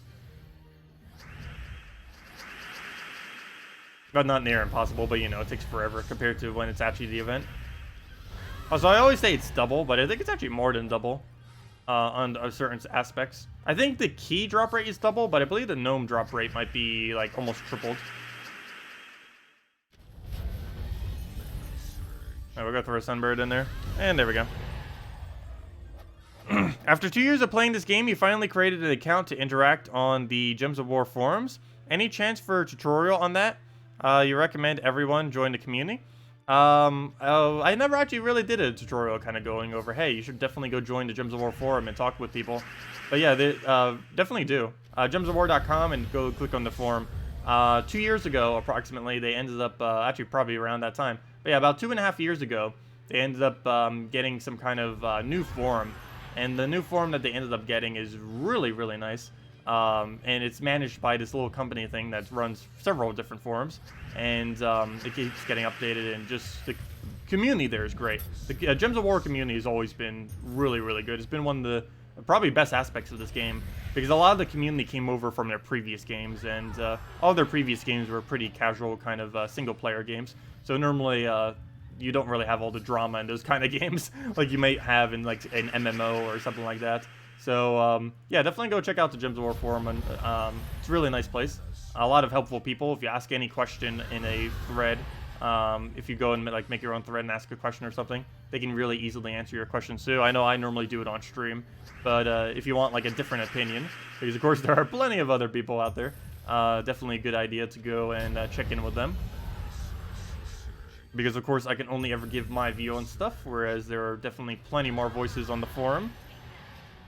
There's pretty much like dozens of active users at any given time as well on the forum. It's definitely not a dead forum. It's always been lively. It's probably been livelier in the past, but it's still pretty lively. It's probably going to get a big boost when pets come out, because that's going to obviously increase and people will come back and stuff like that. Or some people might leave, but you know, some people that may have already left might say, oh, pets, let's go see what that is. We'll go throw this down and go from there. Yeah, I've never gotten a vault key from within a vault, even though I've done about 12 vault keys so far. Or somewhere around there, I don't know the exact total. But I've never gotten a vault key in a vault. It is possible. I have heard people mention it. When it was first released, it said it would not be possible. But people have reported getting it, and people have screenshotted getting it as well. So it is definitely possible, unless they're fixing that next patch. But at least at this current moment in time, it is indeed possible to find a vault key within a vault key. And just useless gold. Oh, sorry, Jeff. Did I not read your thing? You're the only one doing any guild events for your guild, so you're forced to kick people.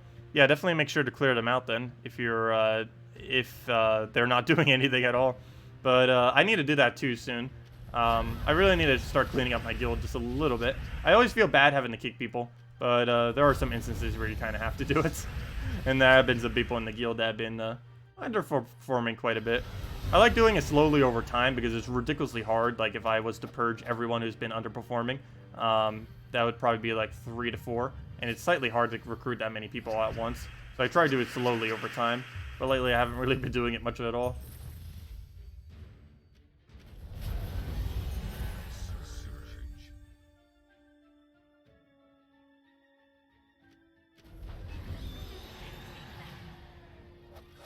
Oh, there you go. McCoy will be able to help you with formatting. For the most part, most of the formatting on the things is pretty straightforward. And I believe there's a little drop-down menu where it kind of like has a little standard help menu that tells you like most of the commands and stuff as well on the forum. Anyways, we completed out the event thing, as I mentioned. Once we complete out all the event stuff, I will go give out a redeem code. And since that is now, let's go give out a redeem code. So I need to go hunt it down real quick. I don't believe I currently have the interface open for it. Well, I have it open. I have this page open, but I don't have the other one open where the code actually is. So let me go to that real quick. There's 3 new posts. None of them are official news. I'm just waiting for the official news post to say, hey, patch on this day, or servers going down on this day, because patch, or something along those lines. Anyways, let me go and, how many more redeem codes do we have for this month? 1, 2, 3, 4, 5, 6, 7, 8, 9, 10. Yeah, we're giving out 2 codes today. We have 10 more redeem codes for the entirety of April. Have I been giving them out that slowly? Or did she give them out a little bit later? I don't know. But anyways, let's just go give out the code. Let's see. She needs to stop giving such strange codes. I don't mind them sometimes, but some of them are just like way out there. There's a couple of really weird ones, few down from this one. But let's just go put this one in there. But anyways, there is the soapy mouth with a 7 instead of a T. But anyways, there's that. And you use that on gemsofwar.com underneath the game code section. That is the redeem code. Your invite code can be found underneath options. Let me go get the link for it real quick and post it into chat. Also, if this link doesn't work for whatever reason, just click the game code and it will bring you there on that link. So just do that. Also, that's the same location where the forum is too. If you just click on that forum, the thing that says forum, that brings you to the Gems of War forum I was mentioning earlier as well. But yeah, there's the little redeem code thingy. Let me go claim it. I probably should have double checked it in the first place, but let me go do that right now. Normally I do. I sometimes forget though. Click the redeem. And does it work? The answer is yes, it does. Anyways. But yes, redeem code's below me. Invite code can be found right there where it says invite code. Whatever your game says there is what you use.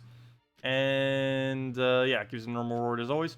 2 treasure maps, 1 gem key, 200 souls, and 2,500 gold. And there we go. And do we get anything from the gem key? Give us a pet. No, just kidding. That's not even possible. And that's that. This is set type. Nothing good. Yeah, I don't think they're adding any pet food to chest keys, unfortunately. Even though most of them do accumulate, have a lot of those resources in it. But I believe the only places you'll be able to get pet foods is from the daily calendar thing. There'll be some instances where you get pet food.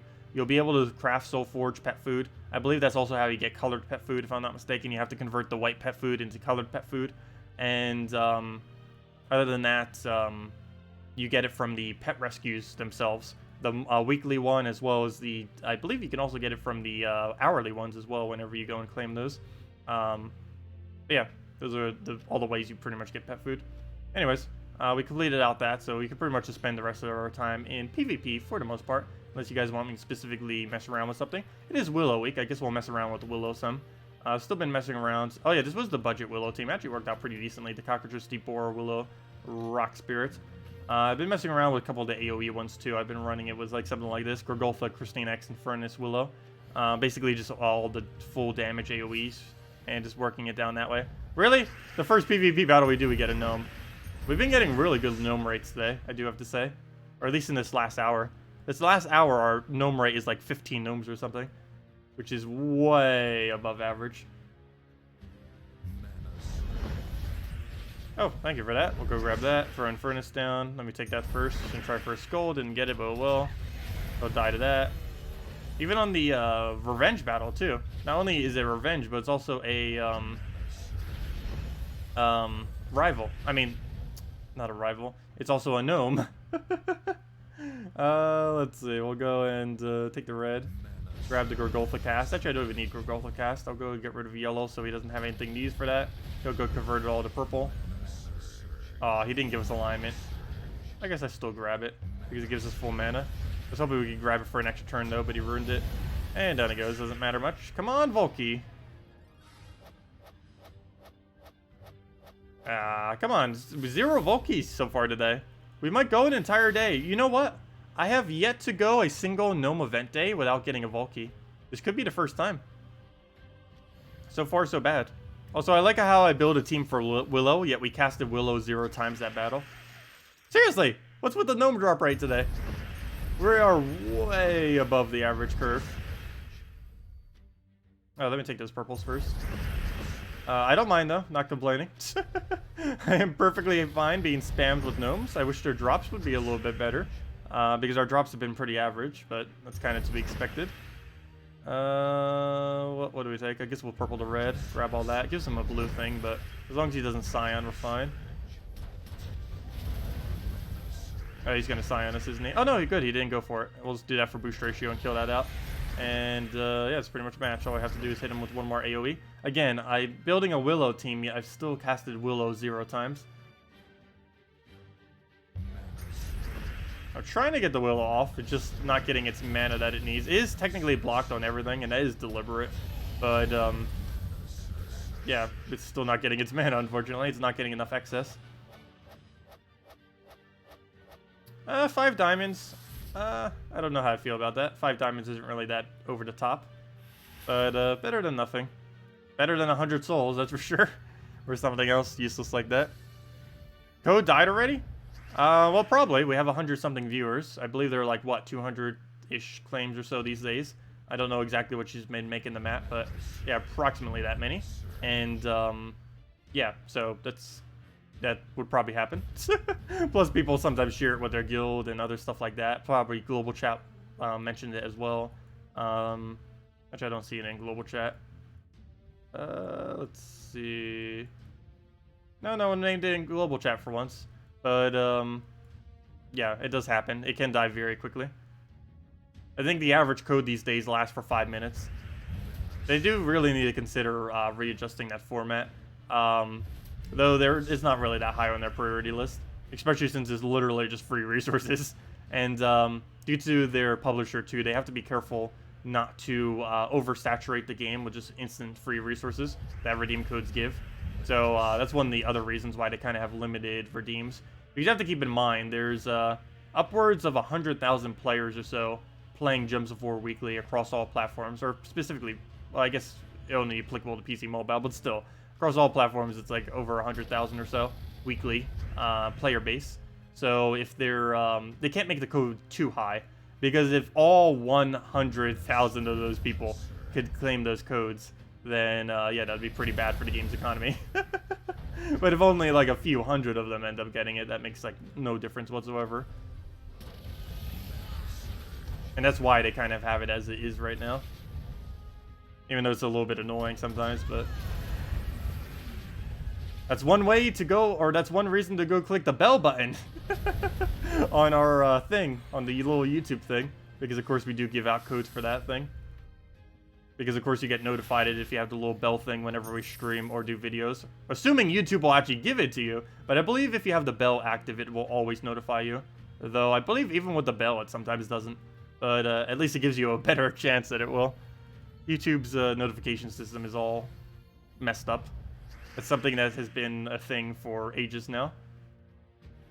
But that is beyond my control. We'll go take that down. Go get herself a yellow here and go from there. Go get some nice explosions going. Is it possible that you can't get any new keys while you're holding one? No, it is definitely possible to still get keys while you're holding a key. It's just, we're just not getting any at the moment. Yeah, so you can definitely still get keys while you're holding keys. Oops, let me move that one down. Actually, extra turn that, very nice. He did summon, but at least we got the kill of Scion. Have we still casted Willow 0 times? I think we have. Because our normal AoEs keep winning before we get the chance to even cast Willow. Which is kind of counterproductive. It's like, let's use a Willow team by casting Willow 0 times. Okay, we'll go and explode out the board.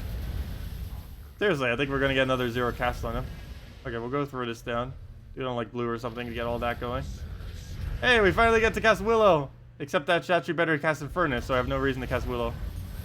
There we go. We'll go cast Willow once. But yeah, it's a Willow team that barely even gets to utilize Willow. But regardless, it still works. But, yeah, unfortunately, Willow barely is getting any action. We could always put Willow in front of the, never mind, that would make no difference. I was going to say in front of the Infernus, but that would make literally no difference whatsoever. Because it's not blocking any of its mana. What's blocking all of its mana is the Gorgolfa plus KrissTigger. I assumed we'd be able to get so much excess mana from the Gorgolfa that the greens would fill them up. And that was happening some earlier, but apparently doesn't want to do it now. Okay, good. He didn't hit our red. He could actually almost one-shot our Infernus if he hit that. That would have been bad, because we probably would have lost the battle if that did happen.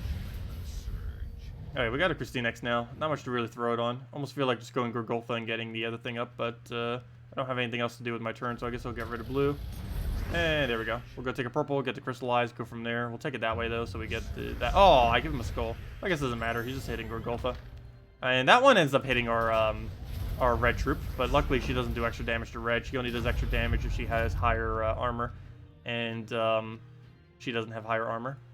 Or at least not currently, anyways. I was just seeing what his ability was called. It just looked slightly weird to me for a second.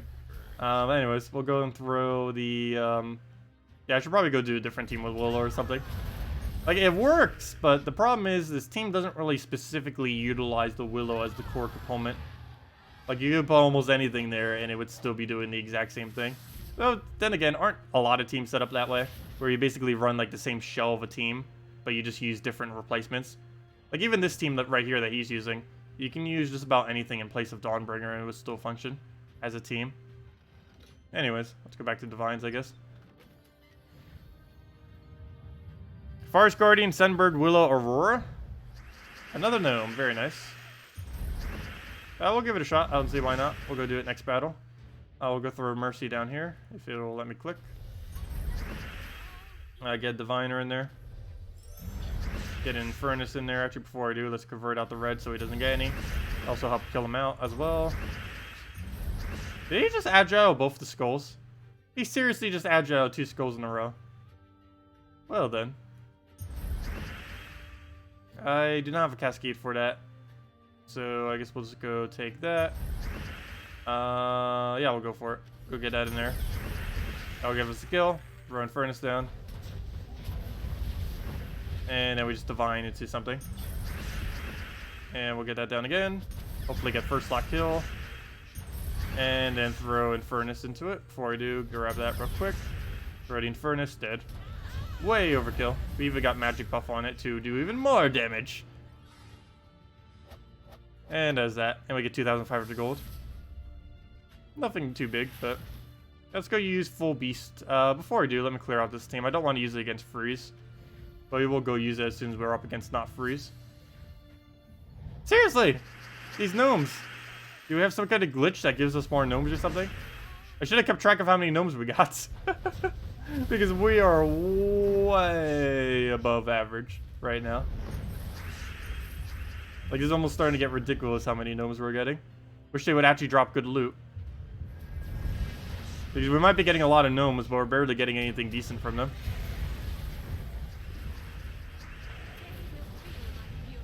How do I do this? We're frozen on yellow right now.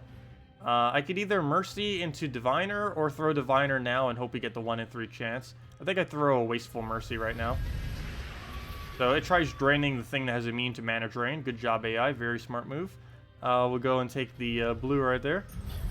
And there we go. We'll just go and get the convert. Throw an Inferno King at it. And that'll be that. I mean Infernus. And hopefully we got something good from the gnome. Come on, Volky. 100 souls. No, okay. That's to be expected. It's like a 26% chance of getting 100 souls. Oh, oops. I meant to go use a real, or not the real team, but the Guardian team. We'll do it next battle. Go throw a Mercy in there.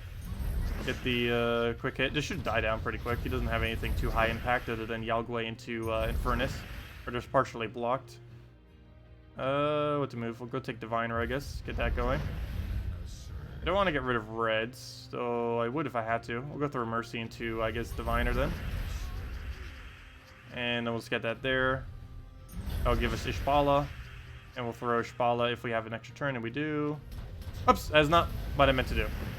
I definitely meant to cast Ishbala there. Luckily, we can still have alignment. So we'll go for that.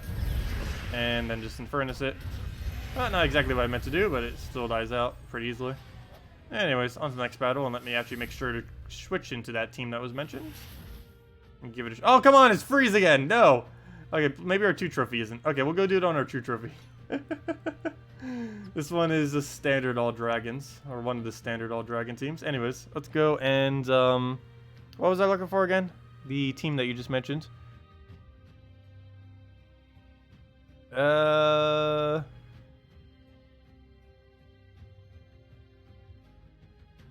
Am I going to be seeing Infinity War? Probably not. Is that one of the Marvel video things or movie things? I don't really follow any of the superhero movies much. Yeah, I don't really keep up with much of them. The only thing superhero related that I kind of somewhat like is Deadpool. But that's mainly because I like fourth wall characters, and they're very, very rare these days. What was I doing again? We'll go and, I know what I'm doing. I just can't find a team I'm looking for. It was just mentioned, like, seconds ago. And I can't find it. There it is. Forest Guardian, Sunbird, Willow, Aurora. Give that a shot. We tried an all-beast team earlier. I forget exactly what it was. I know it wasn't this exact team, but it does seem pretty decent. Sunbird, Willow. Yeah, I didn't bother doing Sunbird Willow yet, I don't believe, as a combo. Only issue with that is Sunbird loses his HP every single time he casts, but still it does get that additional damage, which is nice. It's basically like a temporary magic buff, essentially, since we keep losing the HP off of it. Where's Aurora? Seriously, where's Aurora? Did I spell it wrong or something? Probably. Aurora. Also, I like how I just type in A, as if that would help at all. Well, it's not past the A's. Okay, let me just type in Queen. Where's Queen Aurora? Am I blind or something? Queen Aurora. Grab that. There we go. What banner do we need? Was there any mentions? No, none was mentioned. I guess double yellow? Given that you... Oh, never mind. Double green is what you would generate off of. Never mind. Let's go double green then. Because I don't think there's a minus banner of green that we need. There is a +2 green banner, isn't there? Yeah, but it's minus blue. Oh, yeah, duh. There we go. Perfect. We'll go grab that then. +2 green, +1 purple, -1 blue, which we don't use. Okay, we'll go with that then.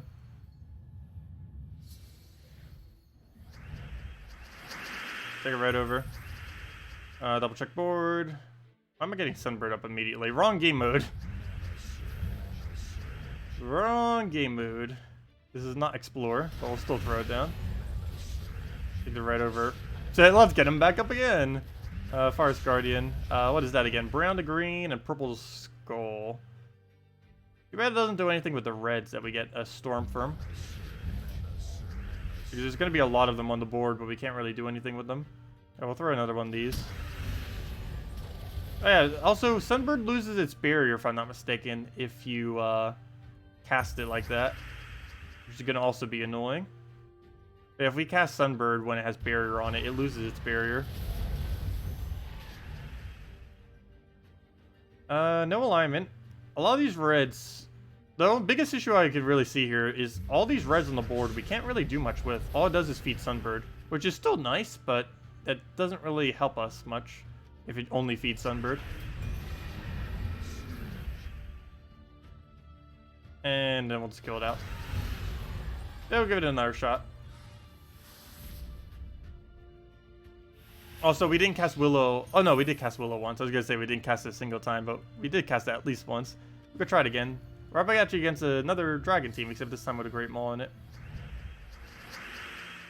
Okay, we'll take the, I guess, brown to purple. Get a Sunbird in there. I'm not even gonna bother with Skull since he has 50% reduction. No point. Go grab a yellow, get that up.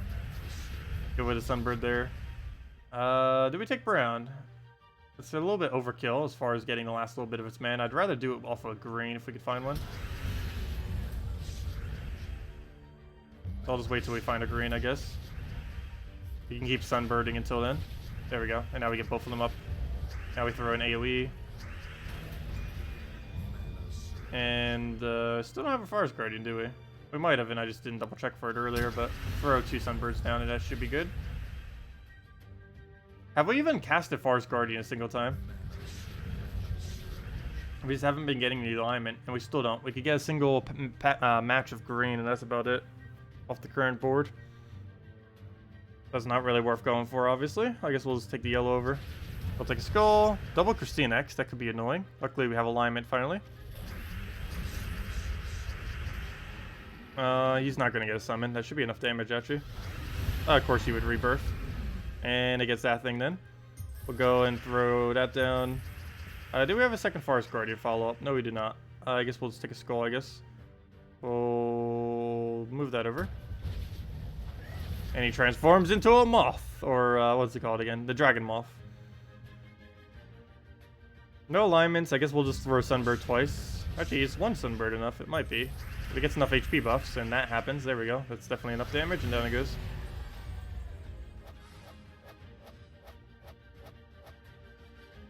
Let's see. You've been playing for as long as you've been streaming, and you've seen 1 gnome? Really? That's weird.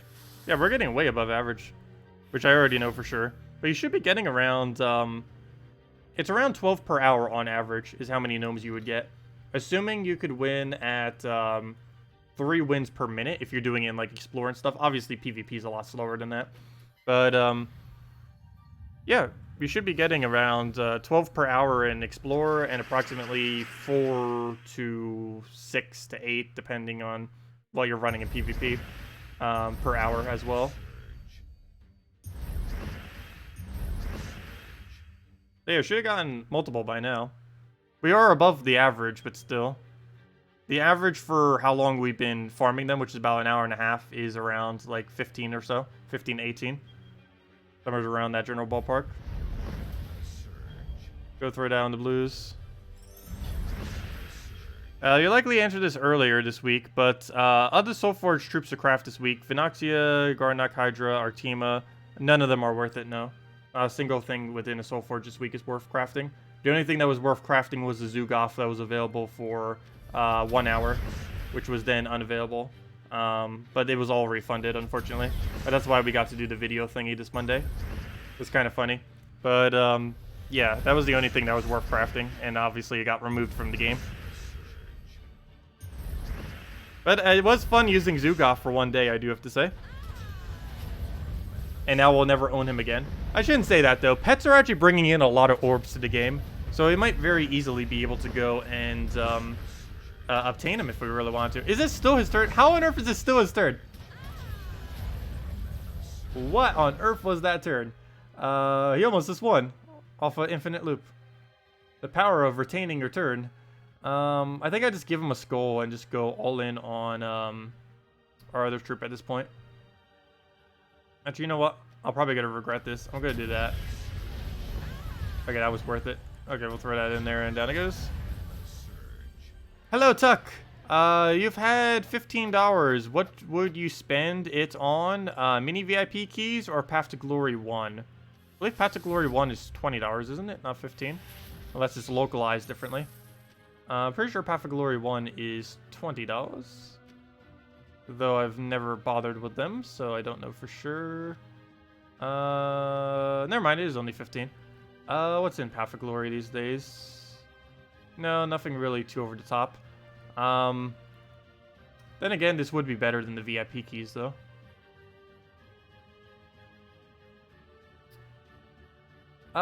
Yes, I would say probably the Path to Glory 1 then. If your choice was specifically between VIP keys, those little mini VIP keys, and this pack, if you're willing to wait those 30 days out, I would say this pack would probably be better then. And also has a VIP key in it. It's not like it doesn't have any. But the value that you get from the gem keys, basically 5 gem keys is the equivalent of 1 VIP key too. So let's see, 1 VIP key. I forget how many you get from a mini pack. But from this you have 1 VIP key, 2 VIP keys, 3 VIP keys, and technically almost 4 because you have all the glory keys plus the 2 gems right there. keys. And if you add the gems, yeah, that's about 5 VIP keys. And I believe the mini pack thing gives you 2. I forget what other things it gives you. So yeah, I think the $15 thing, if you're willing to wait out 30 days for it, I think you would get much better value out of the Path to Glory one than you would out of getting the mini VIP keys. Though of course the mini VIP keys would have 0 delay, whereas the other one would have a 30-day delay. But still, the 30-day delay one would be much better reward overall. But yeah, the random legend you get isn't really that big a deal. The main thing that's actually particularly decent in there is all the other resources that you're pretty much getting from it, like all the keys, and that's pretty much it. Mainly the gem keys, the glory keys, and the gems themselves are the main things that you're actually getting from it that are worth really anything at all. The legendary is pretty irrelevant for the most part, and most of the other resources are pretty trivial as well. But yeah, between those choices, that would probably be the one I would go for.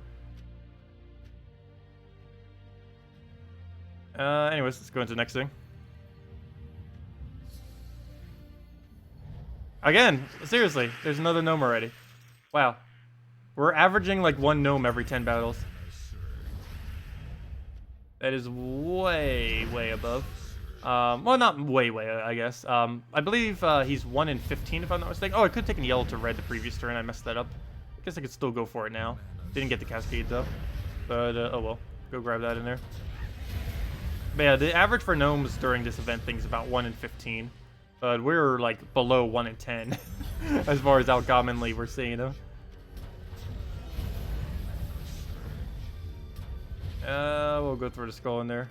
And that's that. Exact enough damage. Come on, something good. Come on, Volky. Someone, anything that's decent. 20,000 gold. That is not horrible. Not the best gold drop he has, but definitely above the average gold drop, that is for sure. And from a PvP battle too, so even more gold on top of the gold. I'll take it.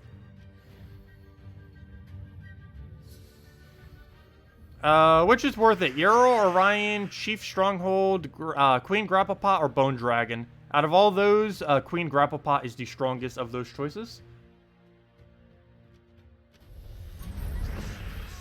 Queen Grapplepot's used mainly in 4x Goblins, 3x Goblins when used on Defend, and sometimes as an alternative if you don't have other good green-yellows. You basically see it as a late-game version of Ranger in a way, even though they're quite a bit different, but that is essentially this role that she serves. Because you would eventually replace your Ranger in any team that you're currently using it in, if you are even bothering to use it at all. You would end up replacing with Grapplepot. And basically any instance where you need a high damage green-yellow and you don't have some of the other mythics that do it, like Wordbreaker, you would use a Grapplepot for that. Yeah, Death Knight armor is the best buy you can do in the entire game. It is a little bit expensive at $50, but if you're planning to play this game for upwards of 500 hours plus, it's worth the $50. Pretty much as soon as you realize, yeah, you're going to be playing this game for a while, I would highly advise getting Death Knight armor if you have the spare cash laying around, because it will save you a lot of time in the long run. It's the only purchase in this entire game that I would really say is particularly worth it if you're planning on playing long term, because it's currently the only armor that has 100% bonus to everything. It saves you 1,000 gems because you never need to buy dragon armor or the other armor, the celestial armor, unless you just want them visually. But you never need to get them if you buy Death Knight armor before it, which saves you 1,000 gems. And you also get a bunch of keys from doing it, which the keys alone is actually pretty decent. Yeah, it's the one purchase where it's definitely good value. Most of the other ones are questionable, though. Really depends on personal preference for everything else. We'll go grab that. Get a skull down. Maybe get a mercy in there. Get our mana that we need. And just go take that down. Throw in furnace. Go from there.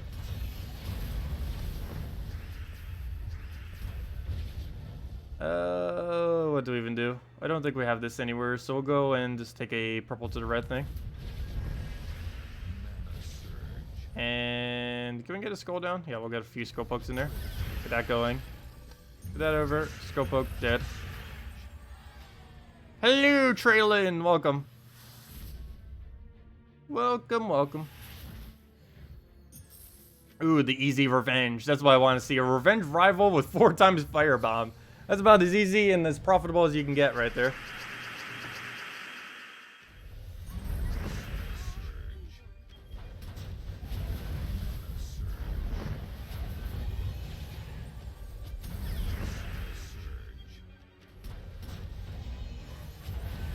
There we go, and that's a match.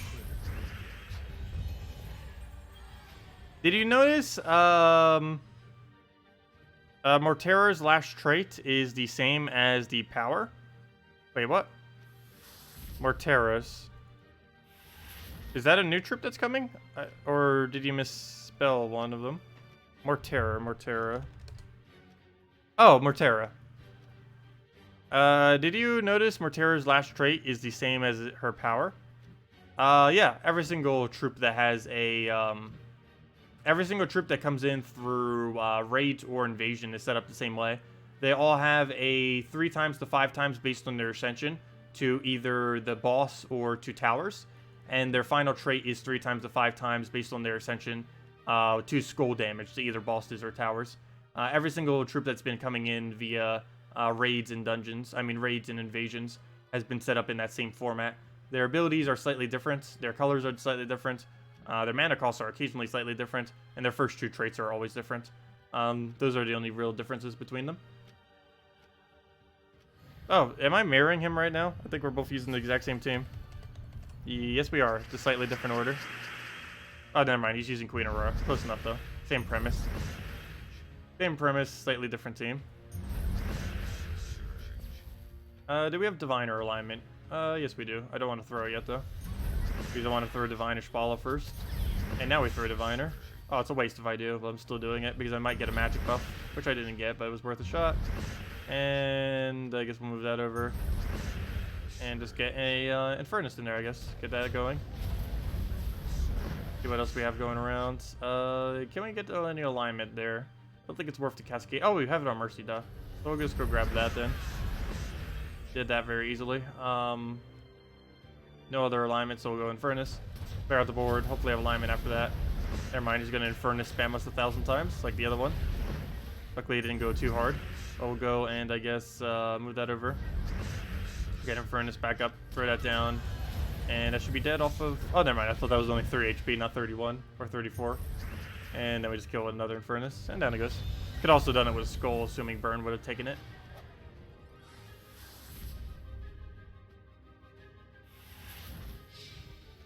And to the Revenge. What's the benefit? Why trait the last one? There isn't as big of a benefit to do it unless you are doing invasions. In invasions, it matters a lot more because it ends up doing a lot of extra damage to the towers. But on raid bosses, you really don't need to trait their final trait. In many instances, you don't need to trait any of their traits, mainly because in raids, you only have one big boss and it's all the way at the end of the team. Whereas in invasions, once you reach 4 towers, every single one of those towers you can do 4 times, or 3 times, 4 times, or 5 times damage to. So it's a lot better value to do to actually trait them during invasions than any other time. But for raids, you can pretty much ignore their traits more often than not, or only get the first 2 traits, because you very, very rarely ever use the final trait. But in more instances than not, you can just save your resources and just not trait them. I personally always do trait them because, of course, I have way more resources than I ever know what to do with as far as trait stones are concerned. But, yeah, definitely do keep that in mind. It's not really that good to trait them on raid weeks. Like next week when it's raids. Not really going to be the greatest to go get it. Especially since it has a summon, which is just going to be getting it in its way anyways, even if you did get it traded. So, yeah, definitely, like, next raids week, you probably wouldn't even bother trading up the raid troop at all. It just would be a waste for the most part. I'll still be doing it, though, because I need it for Kingdom Stars and everything. But, as far as if you don't have the resources, definitely don't bother, because it would give very little benefit. Even on invasions, it's technically not that necessary to do it, because if your guild isn't really going all out on it, you don't really need to bother with it.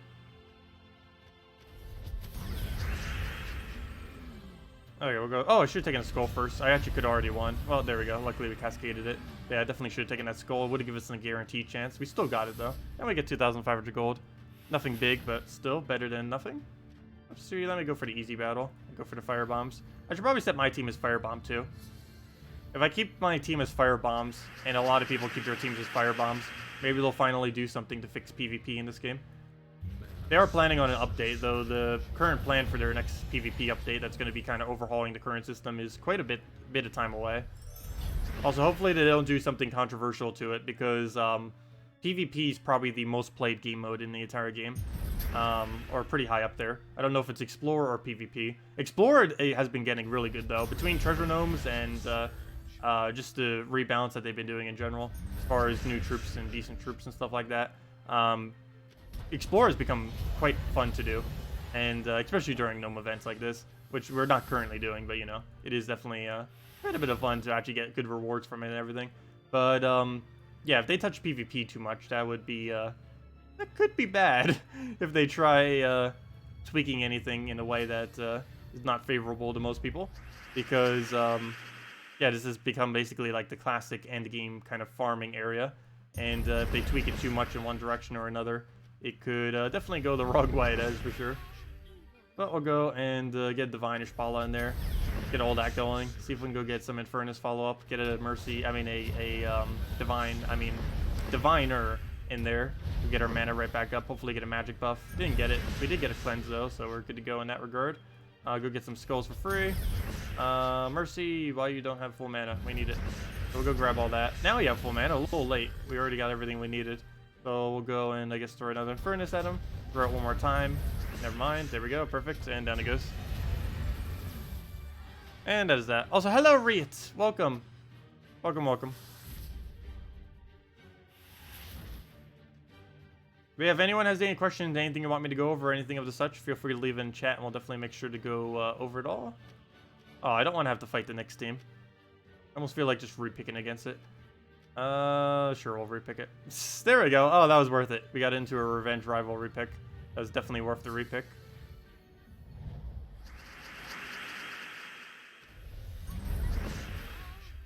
You should have alignment. Yes, you do. So we'll grab all that. And, oh, we even have a follow-up. I guess we'll do it. Why not? Get all of our mana back. And a bunch of skulls. Too bad none of them are Doom Skulls. Soon. Very soon.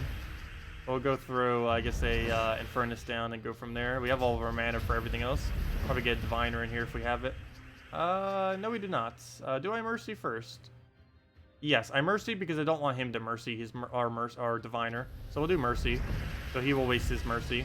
And now we do Diviner. If I did the other way around, his Mercy would have gotten insane value and probably just completely destroyed us. So we'll do it that way. Get a Diviner in there. I mean, a Divine Ishpala. And, yeah, it's pretty much matched. Move that over. Throw Infernus. He is getting quite a bit of buff from that. And still is getting buffs. But all we really have to do at this point is throw Mercy into getting that mana back up, and we should be fine. What's his Draculus at? 46 lifesteal. He could actually win if he got that up. Though he's currently at 0 mana, so it's very unlikely that he would actually get that far. Especially since we just got that, so that should be matched right there, actually. We're pretty close to it. And yeah, it's dead next turn. Or now. There we go. And down it goes. And we get the revenge off it, so we get a bunch of gold. We got like 7,000 or so gold from that. Almost 7,500. Oh, never mind. 7,200 or so. Anyways, let's go mirror ourselves. That is the same team, right? Yeah, same team, different order, different banner. Are you just unlucky, or are gnomes appearing at much this time around? Oh, no.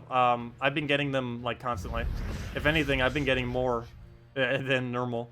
Though the last 20 minutes has been quite a bit worse, but initially, when we were starting off, we almost got 20 in 1 hour. I think we legitimately... I should have definitely kept track, because we got really close to getting 20 in an hour. In PvP, not even in Explorer.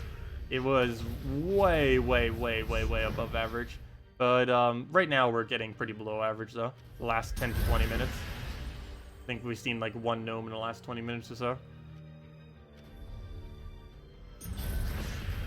Okay, we'll go take that down. What else do we need? Get an Infernus down.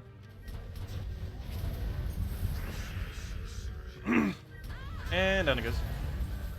Yeah, so far this stream, I think we've gotten about 25 total. We've only been farming for the last hour and a half because we were going over the pet video at the beginning of this and everything. But, yeah, about 25 or so. 0 Vault Key so far. So far. Good job. Also, there's a gnome.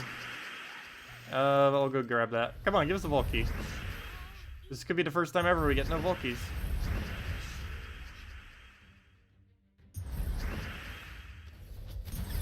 Yeah, so far, every gnome event day, I've gotten a key. Or at least on Friday and Saturday. Sundays I haven't always, but On days that I've actually like streamed for a decent amount of time, we've gotten a vault key every single time. But so far we're at 0 vault keys. We're also not opening it even if we do get it, by the way. But we're saving it for a 10 key opening eventually, which we'll probably have by the time next Gnome event comes around, or at least that's my goal, is to have it by the time next Gnome event comes around. Not this one, but obviously the next one. Alright, hopefully it has something decent, even if it's not a vault key. Do I go for Mercy or just go for Skull? I'll just take it that way. Get Infernus up, kill him that way, and that's that. Come on, vault key, or something worth nothing. Like, don't be 2 minor, don't be 2,500 gold, don't be 100 souls. That is the worst possible drop. Thank you very much. 2 minor trait stones. We can farm that in under a minute. Actually, a lot of the resources you get from a gnome, you can farm in under a minute. You can farm to 2,500 gold in under a minute. You can farm to 100 souls in like fractions of seconds. And you can do it in like 20 seconds or less. And you can farm 2 minor trait stones in about half a minute to 45 seconds. Anywhere from like 30 to 40 seconds. Yeah, it has a lot of really bad drops. What do we need to move around? I guess we'll go for a Mercy in there. Sure, we'll go to grab that. Grab that down. Need to get the last little bit of our mana. I guess we'll get it next turn automatically. I don't have any free turn on the current board. So we'll just go move that, I guess. Grab all that. See if we have Divine Ishbala. Surprisingly, no. Even though all this stuff is next to each other. Oh, yes, we did. Hello. Well, that's unfortunate. Not that big a deal, though. Go grab that. Get Infernus down again. And then Diviner back into full mana. And then we'll just throw another Infernus in there. Don't believe we have anything else to move around, so let's go move that. Throw Infernus. Yeah, we're pretty much good to go.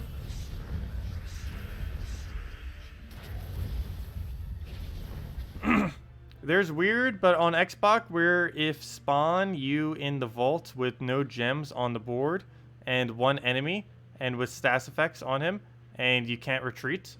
Oh, I've seen that glitch before when I was beta testing this game. It normally happens whenever there's invalid data for something. But, yeah, that's a pretty bad glitch. Definitely report it to them. You could probably get your vault key compensated if that did indeed happen. If you just let them know, especially if you had a screenshot or something of it. They would definitely be able to do it. I think they would be able to do it even if you just told them, but I always like to take screenshots of everything just in case. I don't know how picky they really are, but they're normally pretty good about getting resources back to people and stuff like that. But yeah, if that did indeed happen to you, definitely let them know about it, and they'll probably be able to compensate you for it. Not sure how good they are about getting around to it on consoles, but I know on PC Mobile they're really good about getting around to that. Probably in a week or less. Though 3.4 is right around the corner, so they're probably going to be pretty busy with that, though. Plus a bunch of support tickets coming in if there's glitches and stuff like that from that. It's not a matter of if there will be glitches, it's a matter of how many there will be. They have yet to add a single patch, even a mini patch, that has not brought in at least 1 glitch in some way, shape, or form. So we'll go through... of course, they do fix glitches every single patch, too. But they basically replace the... They have a meta in this game where they basically go and... for every 1 glitch that they fix, they must add 1 new glitch. It's basically like their motto or something at their place. But seriously, feels like it. I know they're not trying to do that, but it's pretty much how it is. For every glitch they fix, they will add 1 new glitch to replace it. We'll go throw Infernus in there. It's basically just a rotation of various glitches. So we get new content of various glitches. It's not a glitch, it's new content. I'll go throw down that down. Get the Infernus. What's the weirdest thing I always find is the way that abilities interact with each other changes over time, just randomly. Because there could be 1 patch where it works one way, and then the next patch with no announcement whatsoever just works completely differently, which is just odd.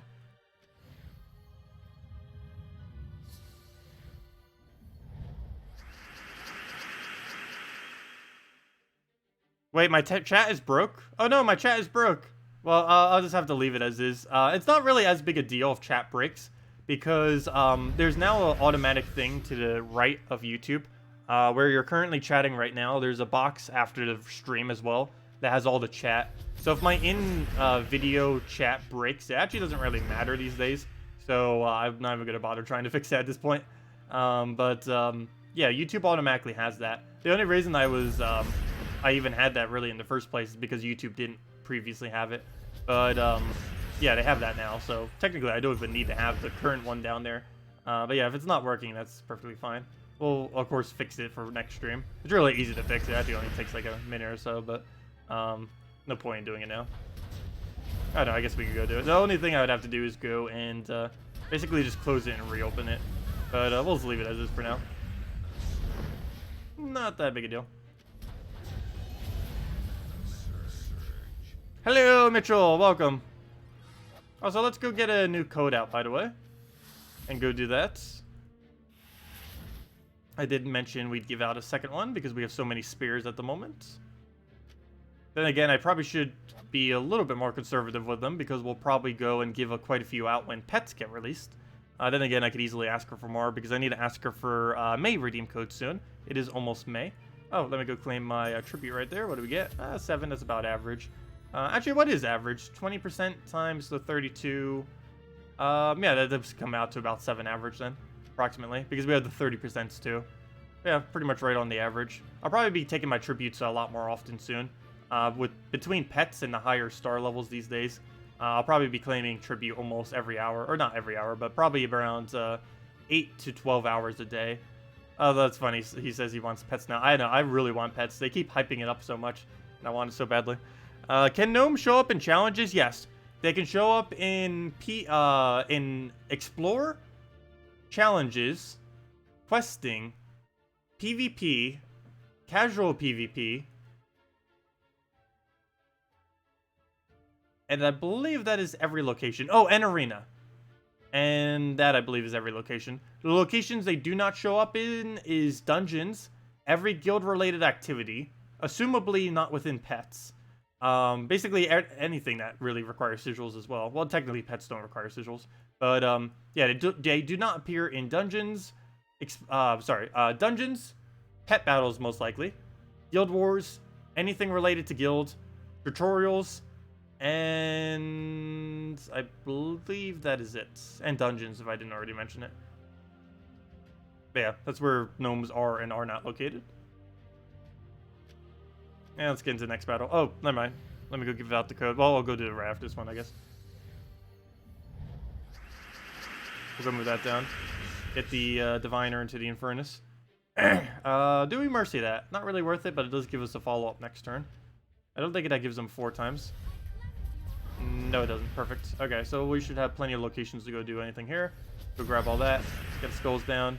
Go see if we can get Infernus in there. Get that going. Get all that cascaded. Get a Diviner onto a color. Get that into an Infernus. Move that over. Actually, I probably should have just kept that. Could have been more yellow mana into our accumulation. Oh well. Get the skulls in there. Ideally, that would have been full mana. See, if we would have kept those yellows on the board, we'd be full mana right now. Doesn't matter though, since we can just do that. Take a skull, throw it into a... I don't have a lime. Yes, I do. Never mind. Go throw that in there. And never mind, I could have already just thrown Infernus and that would have been enough. And now let me go get out that redeem code. Let's see, what strange one does she have for us today? Let me go check the mail. That's just defend rewards. Nothing really big there. And let me go under... Oh, that reminds me. What is the bonus of 5%? It doesn't really help us much. If we get like a 5% gold and soul and EXP bonus from the pets, it makes almost no difference. Anyways, let me go get a... Someone actually wants the Grimlet? Isn't that the one with the little eye? Interesting. Anyways, I'm pretty sure everyone will like at least one of the pets. Not sure which ones will be the most popular.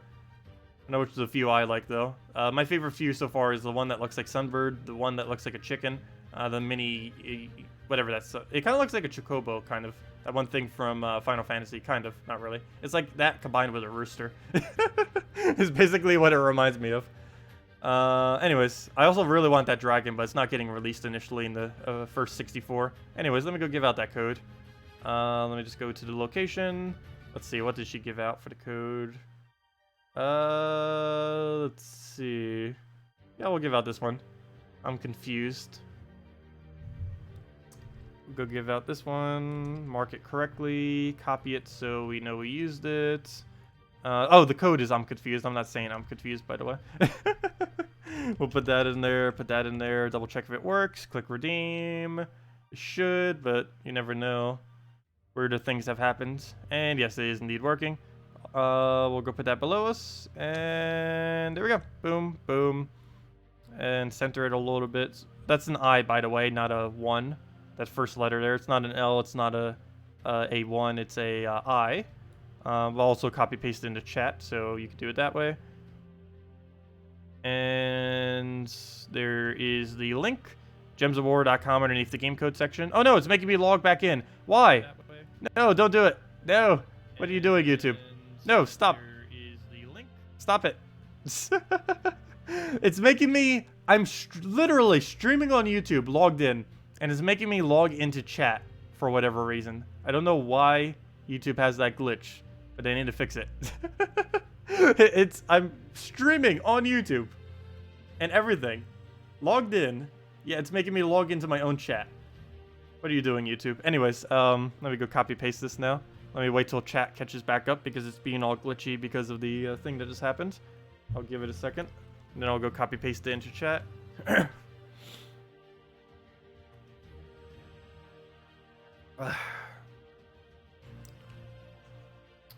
Okay, my chat is still being very weird.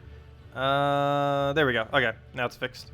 There you guys go. There's the redeem code. There's the place that you use it. gemsofwar.com underneath the game code section. Gives the same reward as always. But yeah, there's the redeem code, your invite code. Your invite code can be found underneath your settings menu. Where it says invite code, that is what you use, whatever your game says there. Redeem code is obviously below us, where it says redeem code, or in chat, the one that's posted in chat, same thing. You can just copy paste it from there. gemsofwar.com underneath the game code section. Gives same reward as always. 2 gem keys, 2 treasure maps, 1 gem key, 200 souls, 2,500 gold. And do make sure to claim them because they only have about 200 claims or so, and half that many are viewing currently. Plus it gets spread around pretty quickly. So yes, definitely go use that immediately. It only works on PC Mobile, by the way. But if you are on PC Mobile, definitely a good idea to go claim it for some quick free resources. And there we go. It's about 3 treasure gnomes of resources. That's basically how I measure it now, is based on treasure gnomes. But yeah, it's basically like finding 3 treasure gnomes, essentially, is how many resources it currently gives, the average redeem code. I know the chat's broke, I am aware. But this chat isn't broken. The one to the right isn't. The one below me is. I wasn't referring to that when I was talking about the chat being broken. It was another weird glitch where when it makes you sign into YouTube, when you're already signed in, it scrolls back through all the chats. And it's if you try typing anything while it's doing that, it actually won't type it because it's not synced up time-wise. It's kind of weird. But yeah, it has like a 30-second delay that I need to wait. Because I need to wait till all the chat comes in before I'm able to post anything. Kind of strange. But yeah, it's just a weird glitch with YouTube's back-end side. There's a lot of weird back-end glitches on YouTube. I'm actually really surprised for how big the company is that there's so many glitches on the back end of their website. On the front end, there really isn't as many, like when you're just watching video streams and other stuff like that. But the back end, where you actually, where content creators are, is ridiculously glitchy given how big of a company YouTube is. Well, we'll go and throw the purples down, get in furnace, and down it goes. Yeah, I know, pets are quite adorable. First link in the description is all 64 of the pets if you haven't seen them yet. Actually, we could go over that again if you guys want me to. Or just kind of scrolling through them. Let me go bring it up, might as well. They're pretty adorable. I still have the post right here. Let me go bring in its own little thing, go to a window capture, and let me just go show all the pets real quick again. Oops, I just collapsed all my windows. Fail. Let me fix that real quick. And there we go. Now I just need to find the window capture. There it is. Double check that's the right one. Yes, it is. Boom. Okay. And this is on gemsofwar.com. It's the first link in the description, what we're currently looking at right now. But it's, oops, where's the page for it? My bad. Where'd it go? Where'd it go? There it is. Okay. But yeah, there's all of the pets as you can see right here. Here are all the pets that are going to be introduced in next... oops, never mind. There's a bunch of different images. It's not one large, gigantic image. Let me zoom in some so you can get a better view of them. Let's see, that should be good. It is coming through on the stream correctly, correct? But yeah, this is the first link in the description that goes over all of these if you want to see them yourself. Also, you can rename any pet into anything that you want as well. But these are the 64 pets that are going to be coming into the game, as far as all of them.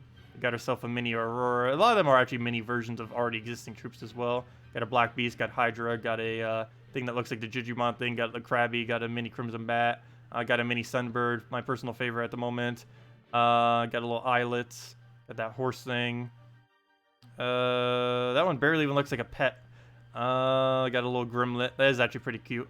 Got a little fish. Got a gigantic frog. I like the Griffin as well. This one reminds me of a Sandshrew. Voodoo Doll. That one's a bit strange. The ice is quite adorable. The ice jelly. A hot head made of cold fire. Lucky. I believe Lucky's the only cat, actually. Little Lupus is a wolf.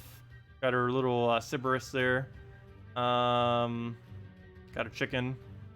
Got a mini Infernus, even though it doesn't really look much like Infernus, but it's pretty cute. Got a little mushroom. Got the mini Mimic. Mini Moa. Mini Moa is actually one of my other favorites, too. But yeah, I'm in between a toss-up probably between Mini Moa and Mini Sunbird, basically, or Dawnbird, whatever it's called. Anyways, and then we got these little guys down here. And that's all of them. Oh, and we got a ship, because that's definitely a pet. Oh, Minitar! That's funny. That is really funny. I didn't realize that reference until just now. The Mini Tartar. Anyways, that is, they would do that. They always like making references to things. They would do that. Anyways. Also, this one says Mini Rhino, but it's a sheep. I don't understand that one. Someone brought that to my attention earlier, too. Doesn't make any sense whatsoever. But yeah, these are all 64 of the pets. I'll scroll through them again. These are all 64 of the initial pets that are coming in. Obviously, some of them aren't here. The dove that we saw earlier isn't here. That dragon that I absolutely want isn't here yet, unfortunately. But they will be coming in. They're bringing a new pet every single week. They already have 81 pets figured out. But of course, we're only getting 64 initially. Because they're adding like one per week pretty much. So they need to have leeway to actually have them ahead of time. Gasp, it's level 4. You threw it off. Anyways, yeah, there's all 64 of the initial pets that are going to be introduced to the game that we currently know of. Of course, we have the only other ones we know is the little dove and the little dragon. I believe there are only 2 we visually know other than those. Yeah, that's everything that's coming in next patch as far as pets initially. And we'll get another one every week for the foreseeable future, or approximately every week into the foreseeable future. But yeah, that's that. Let's go and go back to PvP. Keep the grind going. Yep, and a ship. 63 pets and a ship. Also, technically 62 pets. One of them is a vial and another one is a ship.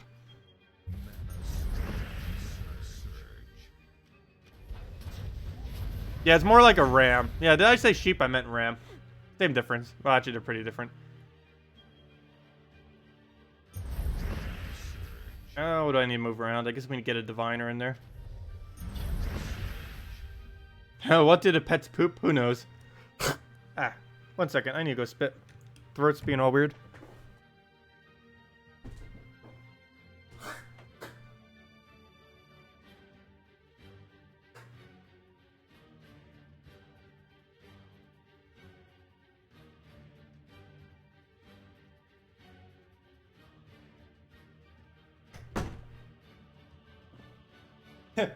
Sorry about that. A little fur ball or something. Just something kind of like call up in my throat, like mucus and stuff. It's been from the weather change. It keeps going from really warm to really cold. Plus pollen's coming out soon. I get seasonal allergies ridiculously bad, if you guys haven't noticed. I'm allergic to so many things environmentally, as well as every single form of pollen. I didn't even realize there were multiple forms of pollen, but apparently I'm allergic to literally every type, as well as almost every single thing out there environmentally, which is kind of weird. But yeah, it didn't test for like literally everything out there. But when I went for an allergy test a few years ago, pretty much every environmental factor around like things like smoke, things like moss and other things, not mucus, pollen, and you know, just kind of everything related to those. I am allergic to, to some degree. We'll go throw that down, and there we go. But yeah, what do the pets poop? I have no clue. Probably nothing. Yeah, how would the ship poop? Oh, the poop deck. Ah, there we go. I didn't even intend to do that, but yeah. That's funny. How does a ship poop? The poop deck! Ah, the jokes. Anyways, no, that's not good. But I didn't even intend to do that, but that's that is kind of funny. Not really. But there we go. We'll go throw the Infernus down. What do we even need here? We'll go and take a red over. Going into a Infernus then. Take into a purple. I really wish they would finally add a trait stone sink to this game though. There's nothing to dump trait stones into unless pet food requires trait stones. There is still a possibility that it does, because we don't know what it requires. Even in the preview video thingy, they didn't show what the Soul Forge thing is for it. But they really do need a soul sink. The only thing you can use souls for is to craft other. I mean not soul sink. Did I say soul sink? I meant trait stone sink. The only thing you can sink trait stones into is other trait stones, which is pretty irrelevant because if you already have enough of every trait stone, why would you need to sink trait stones into trait stones? But it's one of the few things that don't really have a sink at the moment. They keep adding gem sinks, which they need to stop doing. But they definitely need a trait stone sink because there's basically a sink for everything. Gold sink, really good right now. Soul sink, not the greatest, but it is getting better as they keep adding other stuff to Soul Forge. Basically, the more they add to Soul Forge, the more of a soul sink there is within the game.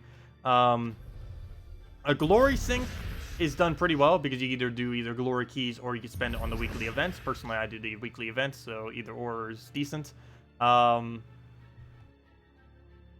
I guess technically treasure map's the other resource that technically doesn't have a sink either.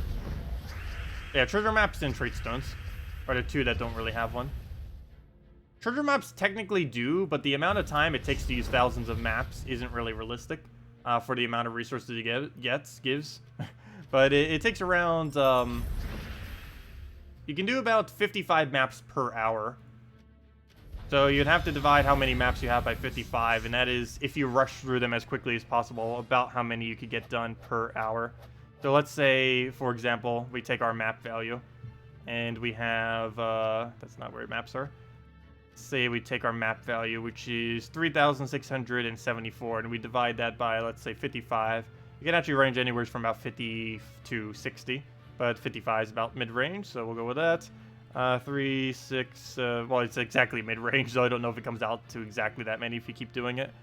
Let's see, we divide that by 55, and it would take 66.8 hours. It would take about 67 hours in order to use that many maps. And most people realistically would not spend that much time doing pets. I mean, take that much time doing maps. Anyways, let's keep finding gnomes. And if nothing else, at least keep getting gold, because we will be needing gold for New Kingdom. We do know that since the new patch is right around the corner, that the new Kingdom is also right around the corner. They also announced it in their little preview video thingy. But yeah, we're probably getting a New Kingdom in 3 weeks from now, I want to say. 2, 3, 4 weeks. We don't have an official date yet, but very soon. And when we do end up getting that Kingdom, that's going to be nice, because that Kingdom will, of course, be bringing in Doom Skulls and everything. But I do want to make sure I have the gold, because not only will we need gold for the initial leveling and everything, which doesn't take that much, but the main thing I need it for is gold keys, because we need the gold keys in order to get the legends. I mean, not the legend. To get the common to mythic. The Kingdom's only going to have 9 troops, which is nice. That's better than 8 at least. So still going to be pretty hard to 5-star it, but at least if we get the common up to, let's say, epic or legendary, it would make it quite a bit easier to go and do so. I didn't get any Cascade. Could have taken that yellow there. Wasn't really worth it, though. But we'll take this down, grab all that, take the blue. Don't really use it for anything since we already have Mercy up. And I guess we just divine her into full mana and go from there. It doesn't full mana, but we can have it up in 2 turns, so I'd rather just take the mana manually at this point. So we'll go move that over. He'll go take that for free, which I gave to him. Shouldn't have done that, but oh well. Dead off of that. Never mind. He has 2 turns left until he dies out from that. We'll just go throw this down. Doesn't actually initially do any damage, but we should have a skull that we should be able to take, and down it goes.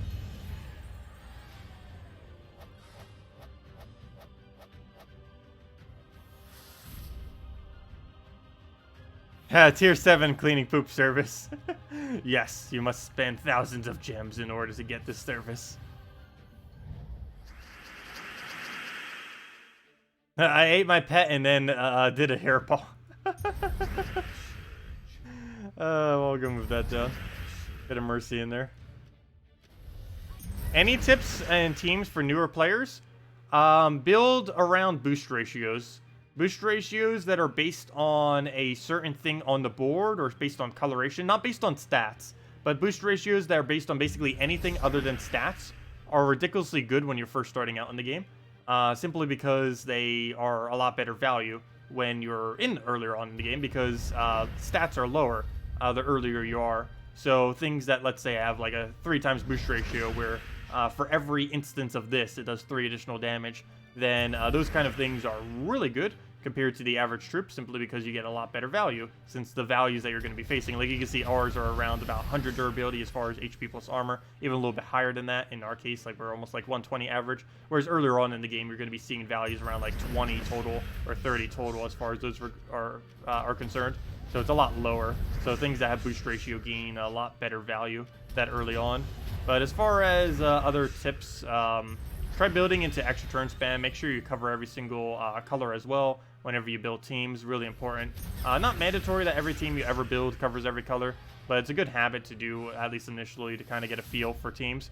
Because if you cover every color, you regardless of what move you do on the board, you at least get something out of it. Whereas if you're missing some colors, you have to have really good board control to really keep it in your favor. And initially, you don't really want to have to deal with that as a newer player, as it could be hard to keep track of initially, because you still need to learn like all the mechanics and everything. A really good idea to do that too, learn what all of the actual things do within the game as far as various stats effects, mechanics, combinations, stuff like that, just to get a feel for what is really out there. One of the easiest ways to do that is, if you haven't already, complete out Broken Spire Kingdom and do a bunch of Arena. While Arena only shows you low-level stuff, it still is a great way to go and experience a bunch of different troops and kind of get a feel for various mechanics within the game. It's also really good for soul farming. It's actually the best soul rate you can get when you're first starting out in the game is by playing Arena over and over again. You don't really get access to better soul farming teams until you can basically get Valkyrie Triple Warlock formed and get that to a decent amount of damage, but that doesn't come in until a little bit later into the game. If you have any specific questions, let me know and I can definitely answer them. I'll be having a video going over that in the near future as well. At this point, it will probably be coming out soon and after 3.4 because of other things I need to be doing. But I will be getting around to it.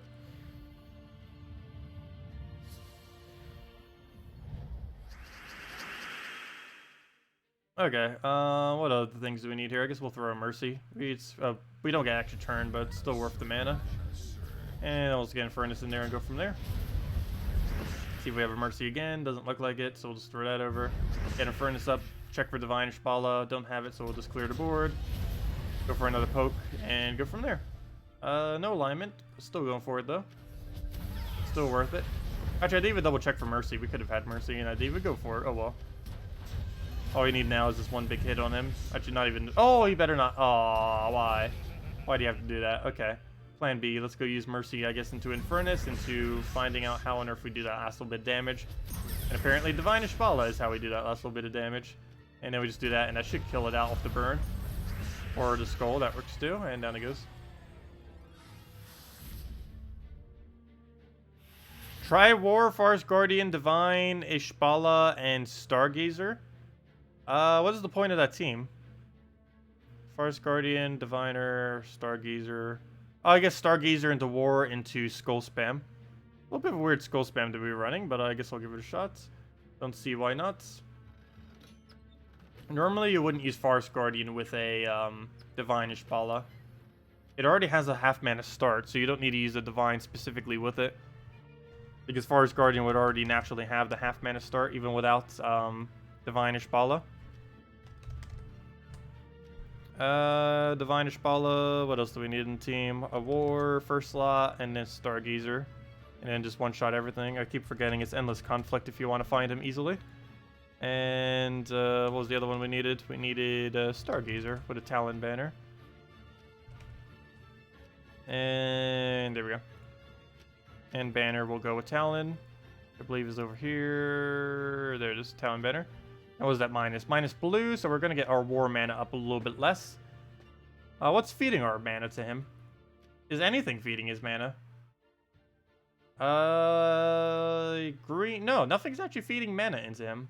If anything, we're denying all of his mana. Odd. I'll give it a shot. If nothing else, we can Stargazer into one-shots. I can take all that blue, which I think I am going to take because we have War just sitting there. We do have -1 on that color, but still worth it. Well, I guess we go for Stargazer now. It does take away some of the boost ratio, but still worth it. Still definitely worth it.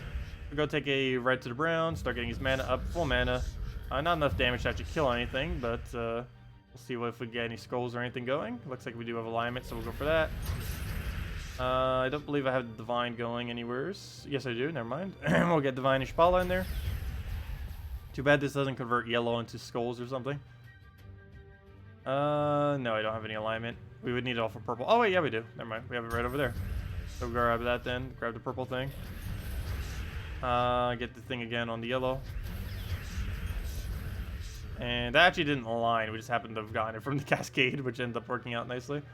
And then we'll go extra turn this. Probably should have ward first. And then take the skull. Throw that into full mana. And down it goes. That actually did work decently better than I was anticipating. Was not expecting the war to really get that huge that quick. But that kind of would happen if you use Stargazer, I guess. Oh, I probably should have used a real team against this just in case. But hopefully this will still go good the second time. I'll go throw that in there. Not that this isn't a real team, it's just, you know, generally, before I throw things on revenges and stuff, I want to have a decent amount of playtime with it to really know all the technique with a specific team. Otherwise, using a team that's like this when I don't really know how to properly use it could backfire. Do we have a drop there? We'll go grab that. Take all that. Take a skull there. Get the kill. Throw a buff into it. Do I give him a skull or not? We don't need the green currently. I don't have any other alignment though. We don't have it on purple or anything. So I guess we'll just take this for a buff. And we have to get a one-shot out of it. That was a very lucky cascade. Plus we actually turned it as well. We'll grab all that. And yeah, that works out surprisingly well. It definitely is working out. Oops, let me take the revenge. Let me not use that team though, because it is up against Grugolfa. We probably could still get away with it, but given that's a revenge rival, I don't want to risk it. What hero class am I using? I'm currently using Dragon Guard because we're, well, not using our hero on our team, so it's pretty irrelevant what we use. But yeah, as far as hero is concerned, I normally keep it on either Dragon Guard, Archer, or something related to the event. And currently I just have it on Dragon Guard because sometimes I run some Guild War teams that run it. Also, I just like using all dragon teams. I'll go throw it out into Gruen. Even though I haven't used a single one all stream. But generally, I used quite a few dragon teams here and there. We'll go throw an Infernus in here, go from there. See if we can get a nice convert going. He gets a free skull. Actually, might even kill it if I don't get a Mercy down soon. So we'll go grab that, get the heal, get everything up. Divine Ishbala, please have alignment. I need it very badly. We do. We have it all in the skulls right over there. So we'll grab that. Get all that going. Very nice cascade. Wow, what on earth was that cascade? Like a 10 cascade going there. So grab that, take the blues, and then slow that down. I know he has 75% reduction, but still good to get some amount of damage on him. Better than none. No! It's dead. Okay. Luckily that's not too important of a troop, but still.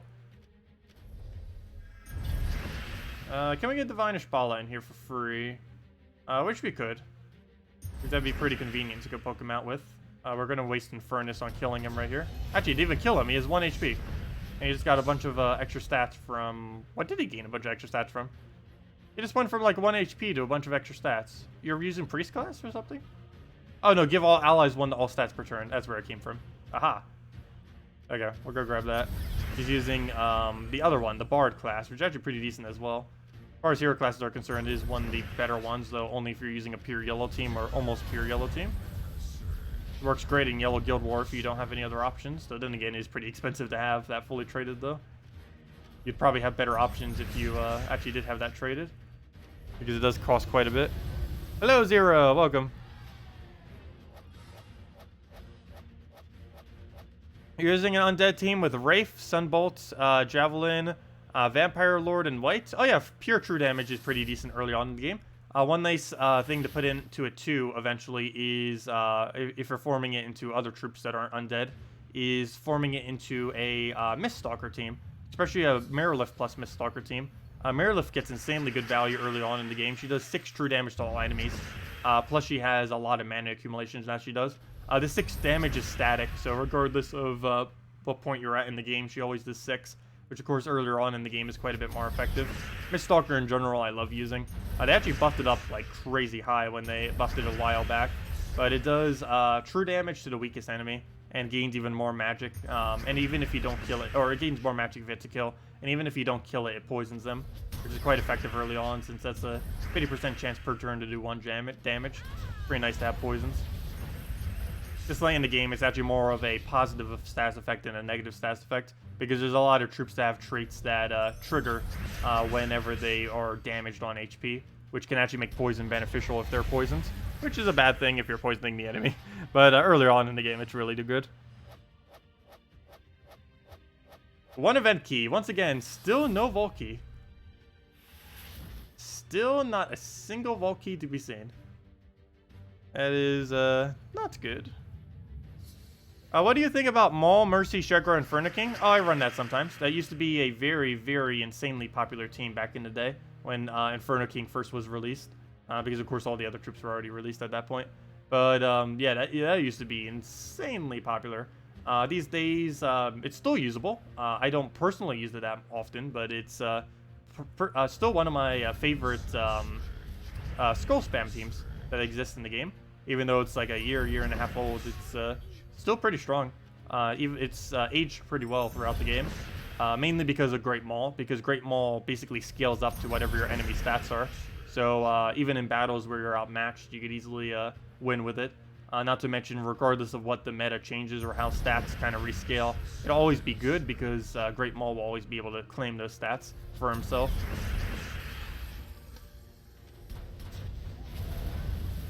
But at one point, that team was able to gain 10,000 to 15,000 gold per battle.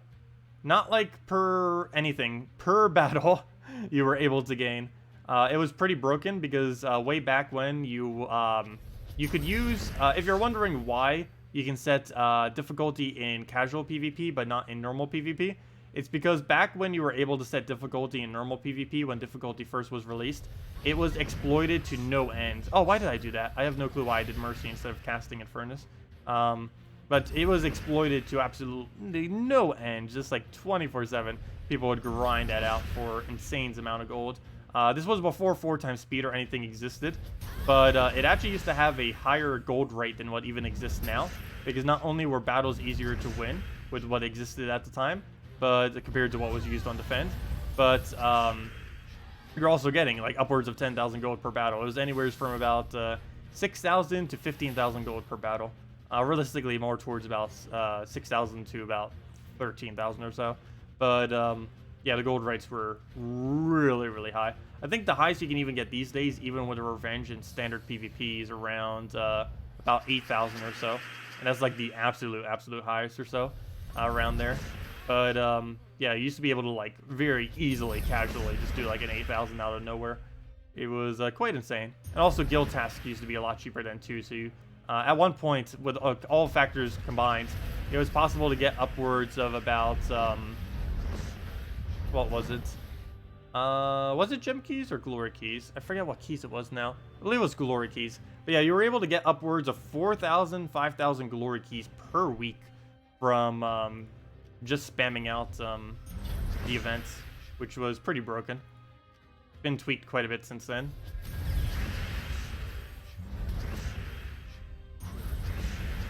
It's also why I still kind of have so many glory keys. I've kind of gone through it all at this point, but at one point, I think we've had as many as like 80,000 glory keys or something. Because as I mentioned, we were getting like at minimum like 5,000 per week or so. So it was going a lot. There was a lot of them to be gained, that is for sure. These days it's more spread out through other resources and everything. Not as concentrated into specifically glory keys. Plus they nerfed it overall in general. Even if you do upscale everything.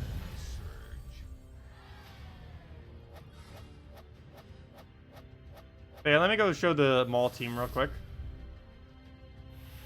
Yeah, it's still a really decent team. Hasn't changed at all. Still as decent now as it was when it was pretty much released. Though Great Maul used to be glitched, which made it even better.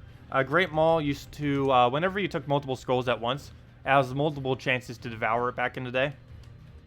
And it's basically allowed it to one-shot the entire enemy team in one skull spam. That's not possible anymore, though it's still ridiculously strong. It just takes you 2 skull spams now instead.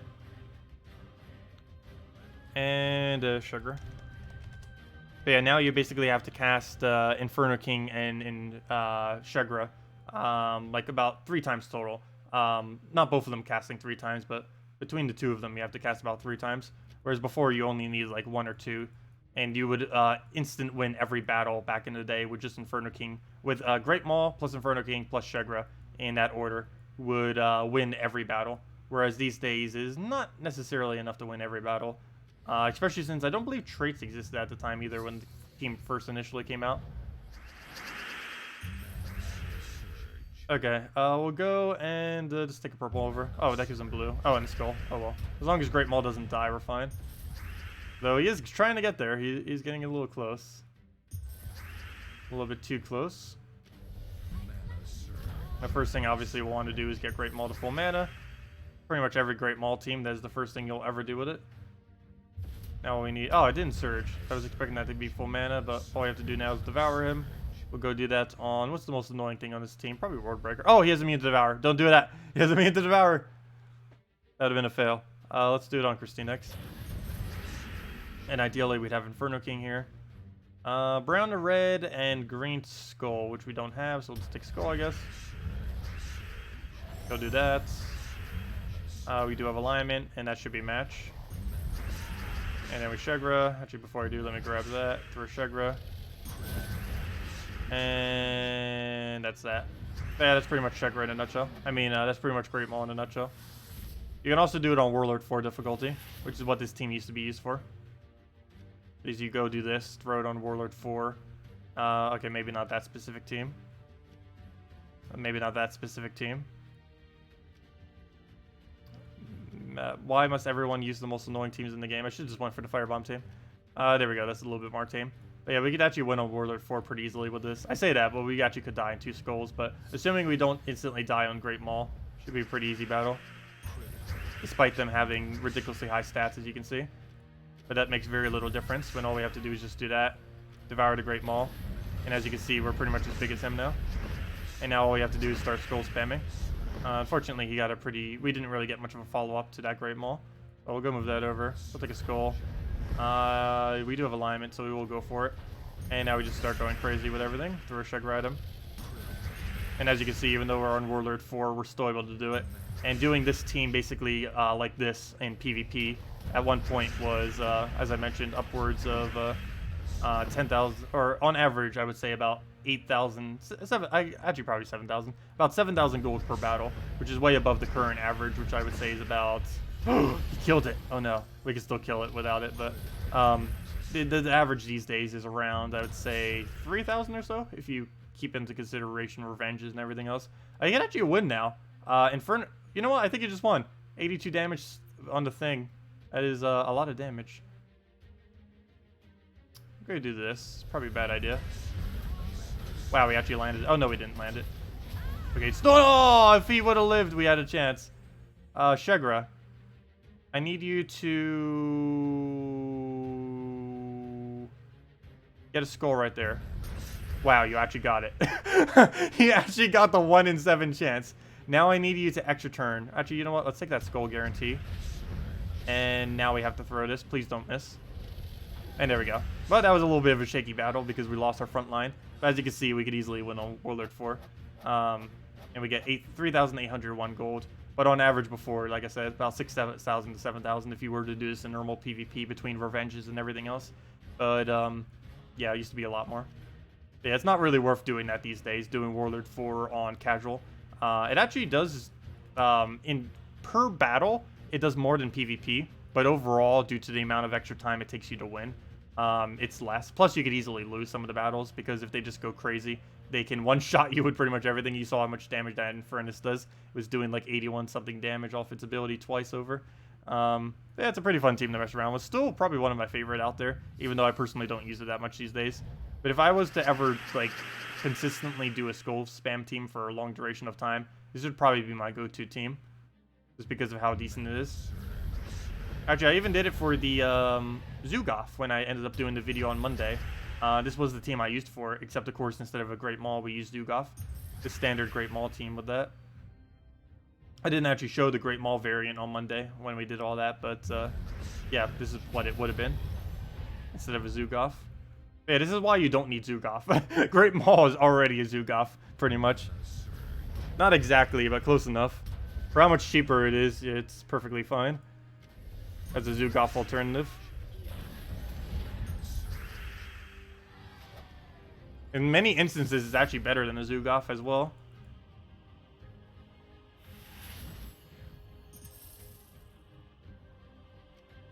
Yeah, we used to get a lot of gems per week as well, which is basically non-existent these days. I think the max amount of gems you get from guild and events and everything, if you count absolutely every factor, is only like 600 gems, which is ridiculously small. Well, when you used to be able to gain thousands per week.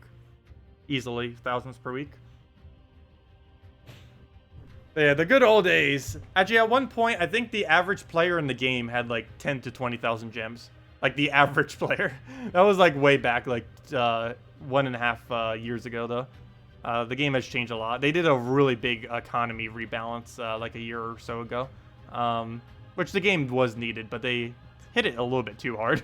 Like compared to what it was, compared to what it is now, it barely even looks like the same resource system. But yeah, the rates used to be so broken.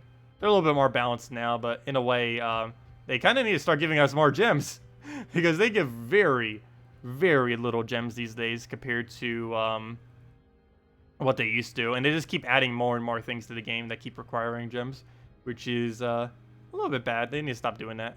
At least give us more ways of gaining gems. There is at least one way of gaining gems that is being added. Actually, 2 ways to gain more gems next patch that are going to be introduced into the game. One of them is the daily thing. If you log into the game every single day, there's a little thing that you end up getting every single day. And sometimes that will be gems. It could also be keys. It could also be pet food. It could also be other various stuff. I believe the very first day it's actually going to be a pet, though I don't think they're going to be doing that often. But I believe the very first day on the thingy will give a pet thing from it. Other than that, they're also going to be doing every 5 levels you gain on pets, you get some gems. We don't know how many gems this is. Hopefully a decent amount. Probably not. But every 5 levels you do on any pet will give you some amount of gems. It also gives an orb every 25 and a major orb every 100, I believe they said, or something like that. There's one great way of getting gems consistently. What? Buying them? Ha! No. That or treasure hunt. Treasure hunt's realistically the only way of obtaining them. It's about 60 gems per hour if you spam it the entire time. Is about how many you can get from treasure hunt spamming. Though personally, I wouldn't really consider that worth it. That means to get, like, let's say 6,000 like we have right now, that would take 100 hours. Which I don't know if I could ever withstand 100 hours of maps. Actually, we wouldn't even have enough maps to do it that long. Yeah, I know, money is the most consistent way of getting them, obviously. At least these days, that is the case. Though in a way, kind of not. Treasure hunt is, what is it right now? Treasure hunt is, like I said, 60 gems per hour plus the other resources. So if you count all the other resources, and if you were to throw those resources into gold keys and glory keys, that among whatever else you end up getting is around 75 gems per hour. If we go and check the shop and the equivalent of 75 gems per hour, if you're working a minimum wage job, you actually would get better value just from farming. Gems are so expensive that you would literally get more better value if you have a minimum wage job just from actually farming gems within the game than paying money for gems.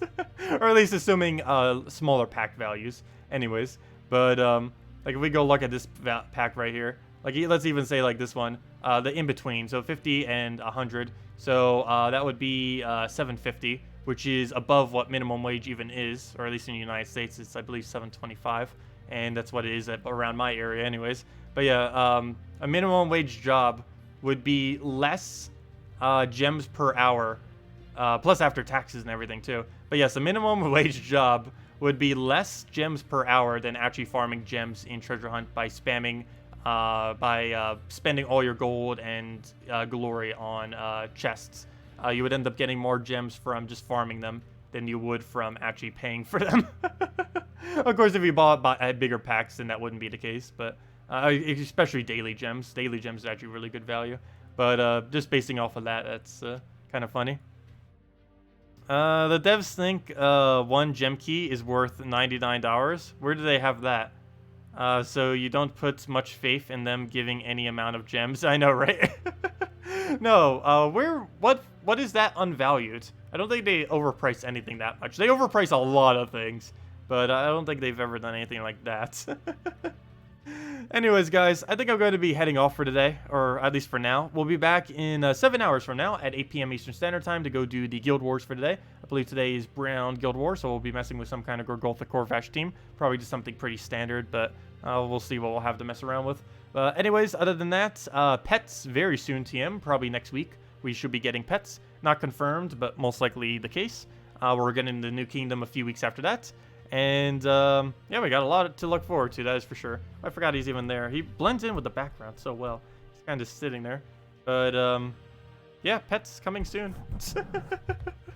Anyways, guys, hope you all have a wonderful day. Hope you all have a wonderful weekend. And, yeah, tomorrow we'll just be messing around, farming gnomes, all that good stuff. Be back at the same time as always again, too, 3 hours prior to now at 10 a.m. Eastern Standard Time. We'll have a few redeem codes as well. And we'll answer any questions that you guys may have about pets, around gnomes, around anything in the game, or anything in general. And that's about it. Hope you all have a wonderful weekend. And I'll see you all later tonight, later this weekend, or some other time. Goodbye, everyone.